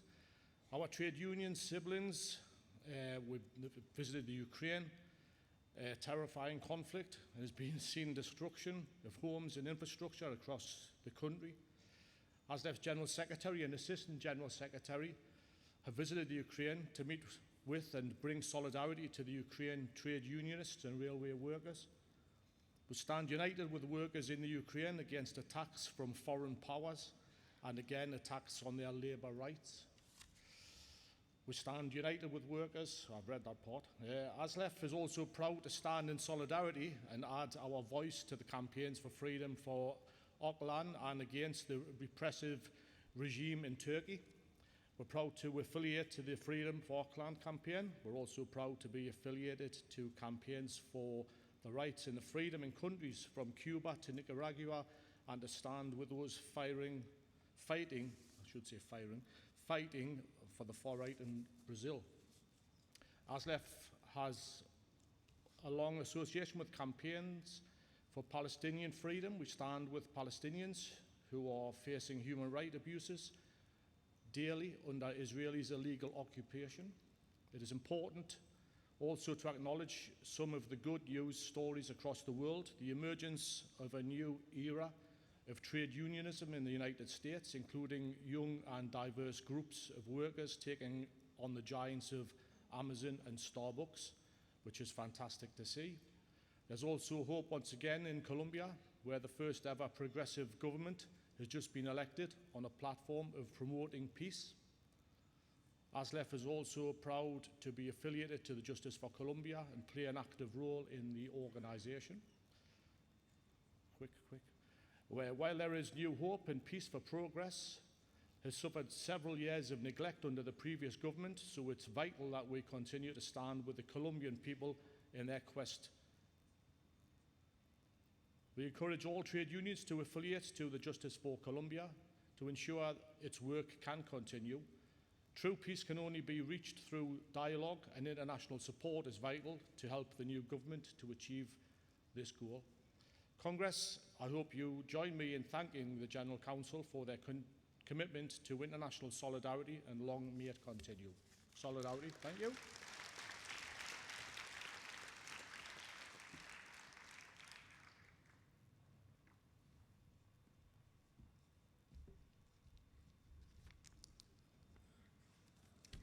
President, Congress, Jane Peckham, NASUWT, the Teachers Union, speaking in support of this General Council statement. Congress, we're gathered here today because as trade union activists, we believe in solidarity. But solidarity means little unless it transcends borders and extends to our sister unions around the world. Many times today we have heard of the attacks on working people here in the UK, from the abhorrent practice of fire and rehire to the government's attempts to hobble and undermine our core objective of defending the rights of our members. This kind of attack is sadly not unique to the UK, but is echoed by governments and employers the world over. Trade unionists around the world are subject to threats and intimidation, imprisonment, and too often death simply for standing up for trade union and human rights. The abuse of workers' rights has reached record highs, according to this year's edition of the ITUC Global Rights Index. We must continue to support trade unions and trade unionists around the world, raising awareness of their bravery and commitment in undertaking campaigning activity that, frankly, we take for granted. We must continue to call out and challenge the horrendous abuse of their human rights, and we must continue to work with them to achieve real and durable change. As affiliates, we will always stand in solidarity with working people the world over, but we need a government that will do the same, rather than acquiescing or turning a blind eye to the most egregious abuses. Congress, we stand with unions in Iran, fighting for the rights of women and girls who are subject to oppression and violence. Our colleagues in the Coordinating Council of Iranian Teacher Trade Associations are at the forefront of this battle, and we applaud them for their commitment and their determination in one of the most oppressive regimes in the world. A regime that in marriage, divorce, employment and culture deprives women of their autonomy and human dignity. A regime that, when those women protest, brutally suppresses their legitimate dissent, killing and imprisoning those who stand up for their rights. But applauding their efforts can never be enough. The NASUWT stands shoulder to shoulder with our colleagues in Iran as we fight to protect and extend the rights of women and girls. Congress, as workers across the world continue their fight, we must recognise that their fight is also our fight and stand together in solidarity. Thank you.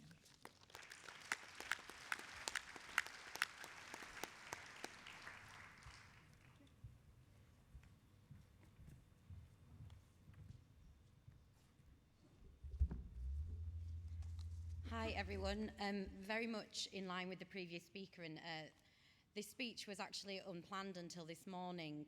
I'm sure you will all be aware of just what is happening in Iran, but I really wanted to draw everyone's attention to two incredibly distressing and disturbing events that happened just this weekend. Asra Panahi, a 16-year-old schoolgirl, was beaten to death in her classroom by Iranian security guards for refusing to sing a pro-regime anthem.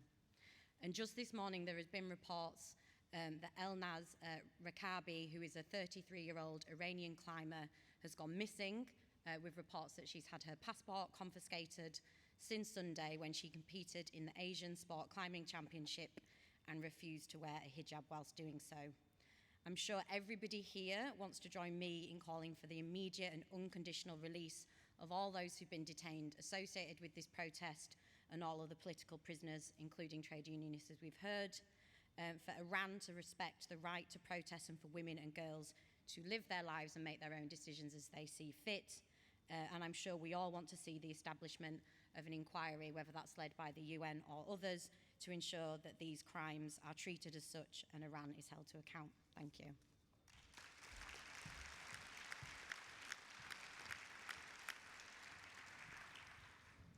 Thank you. We'll now vote on the General Council statement, A World to Win. Will all those in favour please show? Thank you. Any against, please show. That is carried. I call paragraph 1.6 and 4.4 to 4.8 and composite motion 19 oppose the government's unlawful immigration system. The General Council support this composite motion. It's to be moved by PCS, seconded by NEU, and NASUWT will also speak.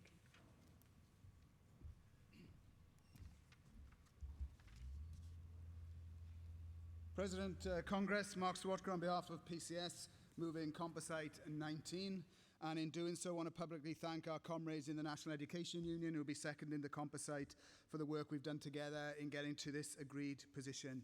Congress, we hope that we won't just unanimously agree this resolution, but that we'll do it on the front foot, that we are confident about the arguments, and that we are confident that this motion sets out a roadmap in order to expose and defeat the racist policies of this Conservative government in the way they are seeking to treat refugees and asylum seekers. And I'm particularly grateful for the parts of the composite written by the NEU that so clearly spell out why the government's policies are racist. And of course, this government has form. This is the government that had Theresa May telling us that we needed a hostile environment in the Home Office. PCS members work in the Home Office. They do not go to work to be hostile to people who are desperate and are fleeing war, persecution, and famine. Theresa May, when Home Secretary, sent vans around some of the most ethnically diverse parts of the UK with the message, "Go home." This is a government that has no shame, and it never shirks from digging down into the mire that is the policy of division, scapegoating, and racism. We have to stand up absolutely against that. And this composite sets out the detail of what is wrong with the Nationality and Borders Act and why we need to campaign to defeat it. And Congress, we can defeat it. I am proud that PCS, the leadership of our union, and our activists and members in the Home Office came to us to say we should work with charities like Care for Calais and others to challenge and defeat the government's disgraceful policies of pushing back boats in the Channel and now seeking to deport people to Rwanda. And Congress, not a single boat has been turned back in the Channel, and not a single person has so far been deported to Rwanda. And that has happened because of the action of charities, campaigners, our union, and anti-racists everywhere. And let us be clear what is at stake. When we agreed as a union to underwrite the legal costs of the charities working with us to challenge these policies in court, we knew it could cost us a lot. Currently, our exposure stands at upwards of £750,000. But Congress, charities don't have that resource. Trade unions can and do. And what price do we put on defending people who are coming here for a better life, fleeing unimaginable horror? We stand with them, and we stand with them 100%. And Congress, what type of government is it that was prepared to send a flight with one asylum seeker on it who was stood on the airport runway for hours in a detention vest, having been physically forced on the plane by people who probably didn't want to be doing what they had to do, but they did it anyway? Why did it take legal action at the 11th hour to stop people being deported to a country whose human rights record is appalling, whose discrimination against the LGBT+ community and repression of those who are campaigning against it is known by everyone? So Congress, we've got to be clear. We welcome people coming to this country. People should have a right to come to the UK and to have their cases assessed. And to do that, we've got to expose the lies, and we've got to expose the reality of the situation. And let us be clear. Priti Patel and now Suella Braverman knows that the UNHCR have declared their Rwanda policy as incompatible with the 1951 Refugee Convention. They know that these policies would put the UK in contravention of its rights under the Refugee Convention. What government on earth wants to be breaching the Refugee Convention and other human rights legislation? But this government does. So a few weeks ago, we went to court. 42 lawyers in the courtroom, described as the biggest, most complex legal challenge to government legislation. And now we await the result. But my union's pledge is this. We shouldn't just carry this motion. We hope to win the court case. And if we don't win the court case, we will immediately consult with lawyers to see if we can appeal. We should stop at nothing to ensure people have a chance to come to this country and start a new life. But we should also be clear that whilst the legal action is important, equally as important, if not more important, is the campaigning on the streets, in the workplaces, calling out the racism and ill-informed views that so often go unchallenged in this area. And let us remember the work of organisations such as Stand Up to Racism and those people in Glasgow who surrounded a van trying to deport people from a community and stop those people being deported against their will. So Congress, in winding up, let's say refugees are welcome here. Let's say we want safe, legal routes for people to be able to come to this country without having to risk their lives. Let us unite and fight, and let us remember this in finishing. These are not words on a page, these are lives. Little less than a year ago, 31 people died in our channel, including a pregnant woman, because they came to this country wanting a better life, and our government's policy was to let them drown in the sea or turn them back. Shame on them, carry the resolution, and let's be welcoming to people who need our help.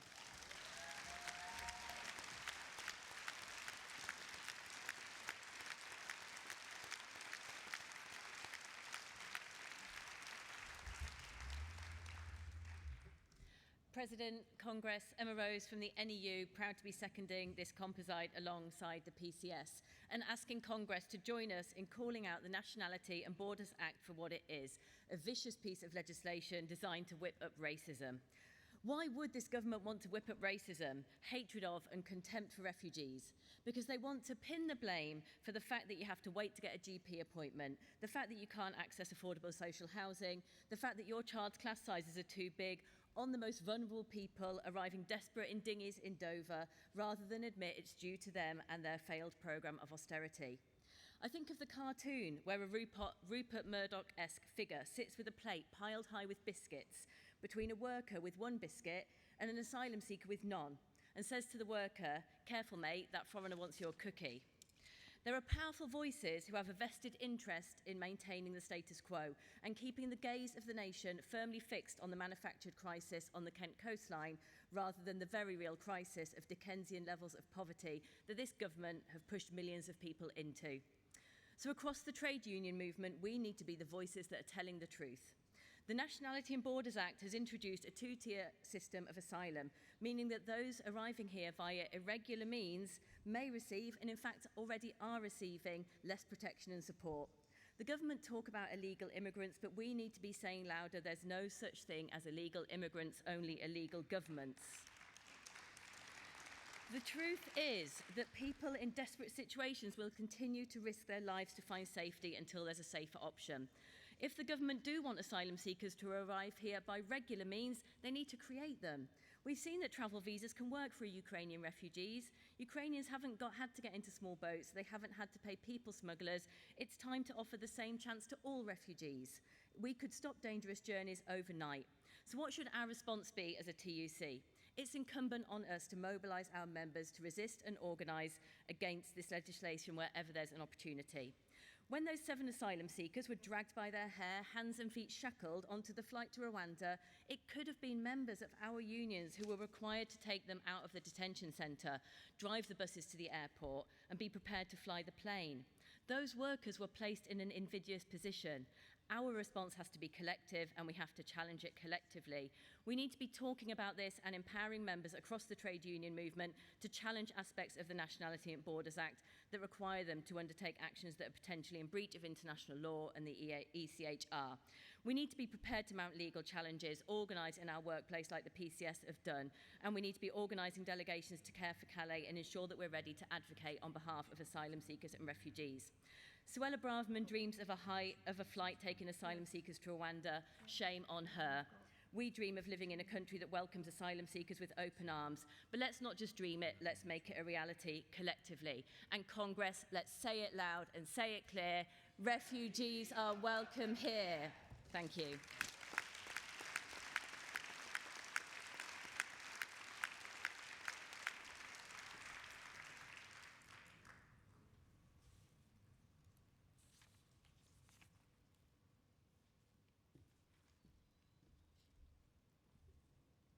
Good afternoon, colleagues. Paulette Eniver, first-time delegate and speaker. NASUWT support the condemning of the UK government's decisions to transport people seeking asylum. The Migration and Economic Development Partnership. It sounds inspirational, doesn't it? Until you look deeper underneath the title. Colleagues, imagine fleeing from persecution in fear of your life. Imagine having endured a treacherous journey across unknown lands and waters, not knowing if you will survive with only the clothes on your back and a small bag containing your worldly goods. Imagine thinking that you have reached safety, a place where you can settle and meet back up with family members if you have any there, to be told that you are an illegal and are to be transported to a country you don't know, being told that you will be in a refugee transit center with other illegals coming from other countries in Europe. For example, Denmark have recently signed a non-binding agreement with Rwanda for their refugees. 120 million has been given to the Rwandan government. The country is densely populated with only a few major towns. A country that has only scored 22 points out of 100 in the Freedom in the World report in 2022 on human rights. Rwanda is pushing to achieve middle-income country status by 2025. Is this what the British taxpayers' money is helping to fund? What will be the kickback to those enabling this form of human trafficking? Refugees are being told they will be met with shelter around the Rwandan capital. The shelters will have private rooms, pools, and a television. Is that any substitution for the trauma that has already been suffered? Britain is exporting and externalizing its responsibilities to another country, out of sight, out of mind. Even though the then Home Secretary Priti Patel was told it was highly unlikely that the targeting of refugees arriving by boat was unquantifiable and therefore unable to generate the evidence necessary to justify the cost of the policy, they have pushed forward. The UK government has had an open history of retroactively deporting those with unclear immigration status. Many of us should be aware of the Windrush scandal, which started with Paulette Wilson, God rest her soul. She received her notice from the government that she was an illegal immigrant, despite having paid taxes for over 35 years, even having worked at the Houses of Commons staff restaurant. The UK government persists. Even using those that look like those that are being deported does not disguise the stench of this policy. I urge you, colleagues, to support the condemning of this the action. Thank you.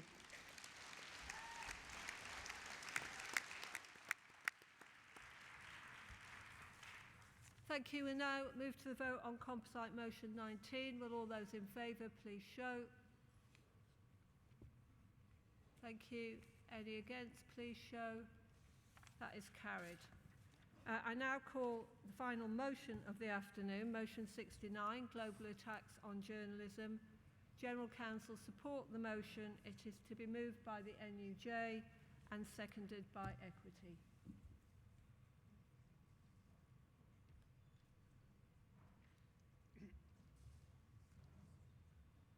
Good afternoon, Congress, comrades. Pierre Vicquet, President of the National Union of Journalists, moving motion 69. I've been a correspondent, as you can see by my hair, for more than half a century. I covered the collapse of the Soviet Union. I covered the wars in what became the former Yugoslavia. I now work at the BBC World Service, and we're obviously covering the war in Ukraine. So we know what danger is all about, and we're not asking any special pleading for that. But this motion 69 is not about the natural danger that journalists face when they go to war zones. This is about a manufactured danger caused by vested interests and by governments. And it's in two parts. It's international, which is why we're part of this debate, but it's also in the United Kingdom, and I'll get on to that in a moment. We picked out two names, Dom Phillips, an NUJ member who was murdered in the Amazon, trying to cover the logging issues there under the Brazilian President Bolsonaro. We also looked at the murder, probably by the Israeli army, of Shireen Abu Akleh, who was killed in the occupied territories. So that's the international part. And clearly, we want responsibility taken for those who are responsible for those crimes. And we would expect you as fellow unionists to join us in that fight.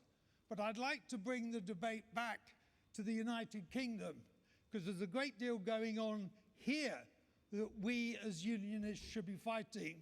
A couple of the delegates spoke a few minutes ago about outrageous actions that are going on, say, in Iran. Can I point out to you that as a result of this government and the attacks on the license fee, the BBC World Service is having to make colossal cuts to its services. And one of the areas that they've picked on to cut is Persian television.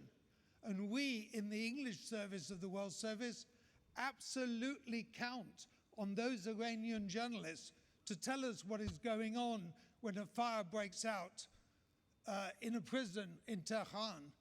So one of the things you could do to help, and we call on that as part of what we say when we ask for solidarity, is to oppose those license fee cuts, because losing that money means the World Service can no longer deal as well as it could before with issues like what is going on in Iran.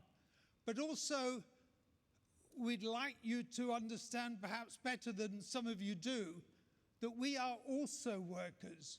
We're part of this great movement. And many of our members face real danger here in the United Kingdom. Harassment, online abuse, phone calls at night, threats against women journalists that they're going to be raped or whatever because somebody doesn't like the way they report. I won't speak much more. I just want to summarize what I've said. The NUJ is committed to fighting for all its journalists, both in the UK and overseas. And we call on this great trade union movement to support us in that. So I call on you, please vote for motion 69.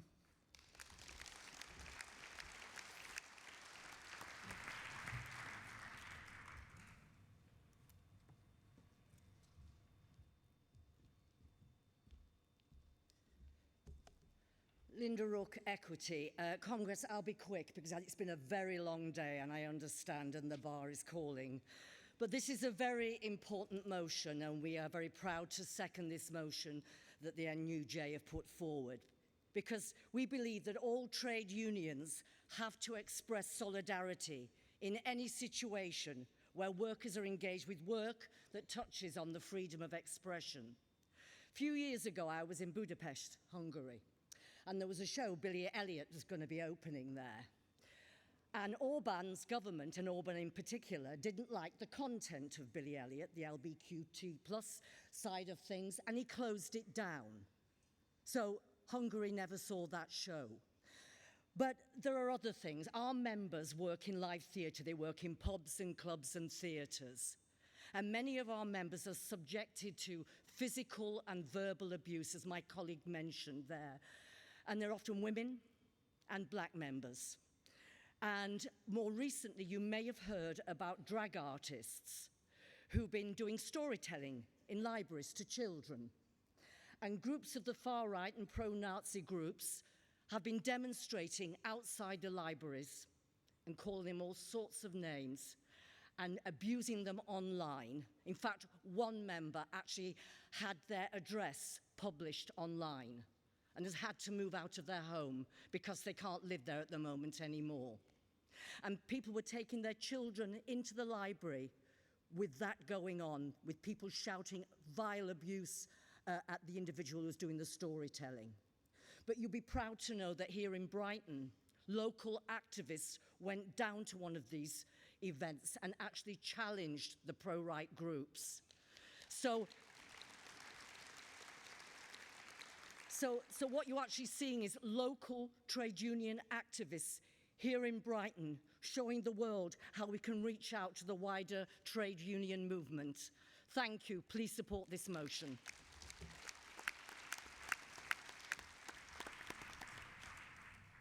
Thank you. Congress will now vote on motion 69. Will all those in favour please show? Thank you. Any against, please show. That is carried. Congress, sat next to me is our President from 2020, Jed Nichols, who's been doing sterling work on the time clock for most of the afternoon. As I said earlier, because of the pandemic, Jed was unable to address Congress in person. So I'm delighted that he now has the opportunity to do so. And Jed, I invite you to address Congress.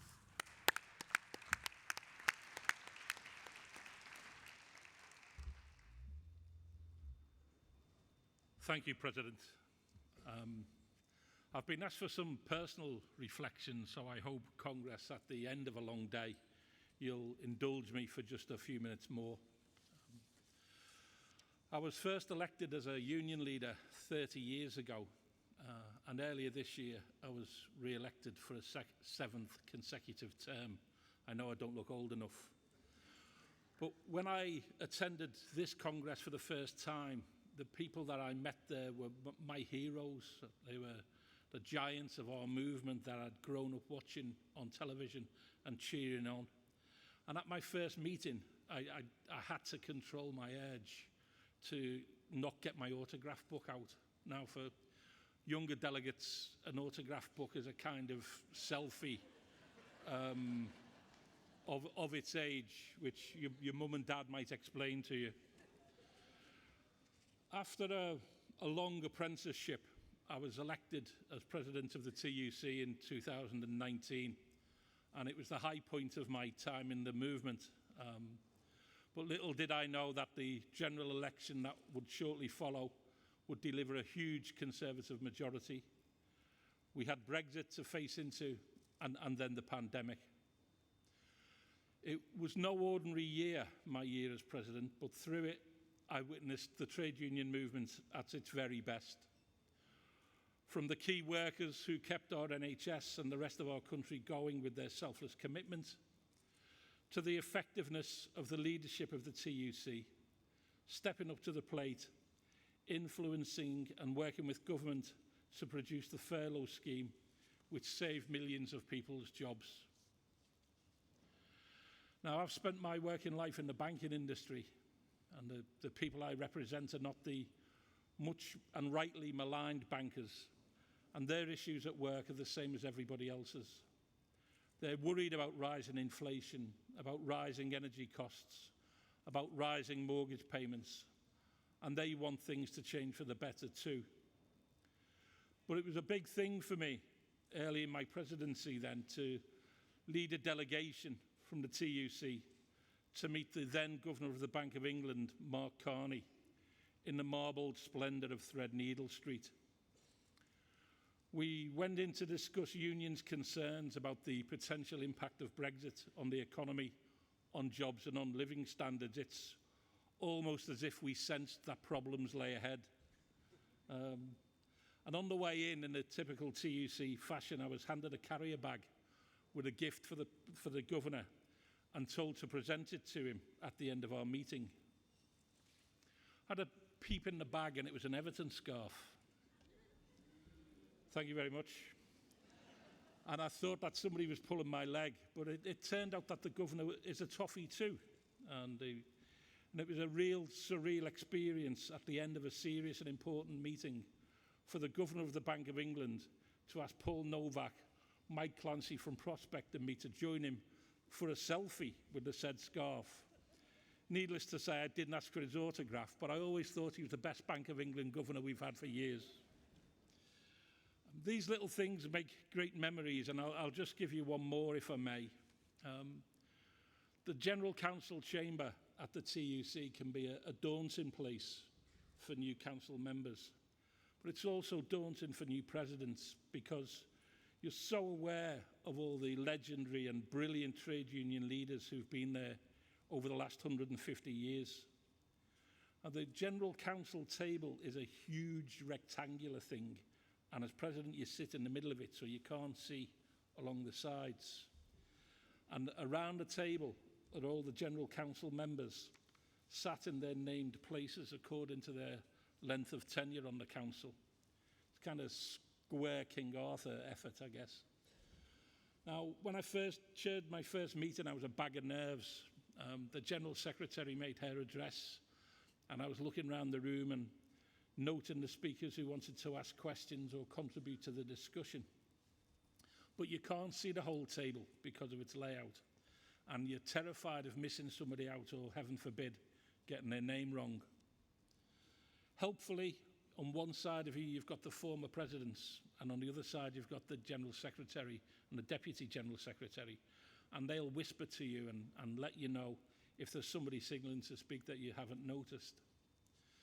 So it's my first meeting, and Francis whispers to me halfway through, "Joanna Cooper." I looked around the table. No Joanna Cooper. I looked at the map in front of me that I had with the table. No Joanna Cooper. So I'm starting to panic a little bit. "Joanna Cooper," she repeated. So I'm trying to keep the meeting going, trying to be nonchalant about it, but I was completely nonplussed. I said, "There's no Joanna Cooper."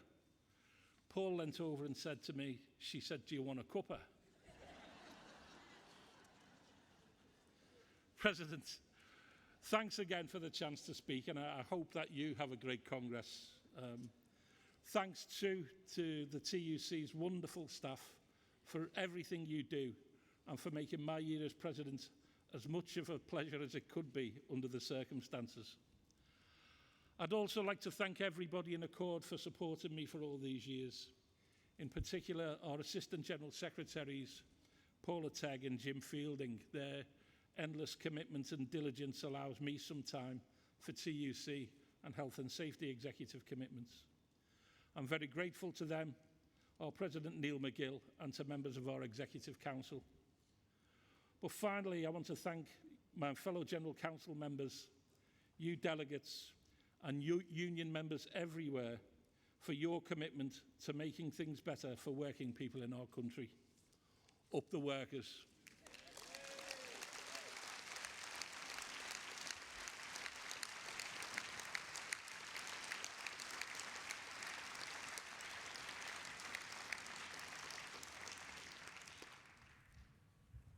Well said, Jed. Always good to listen to you.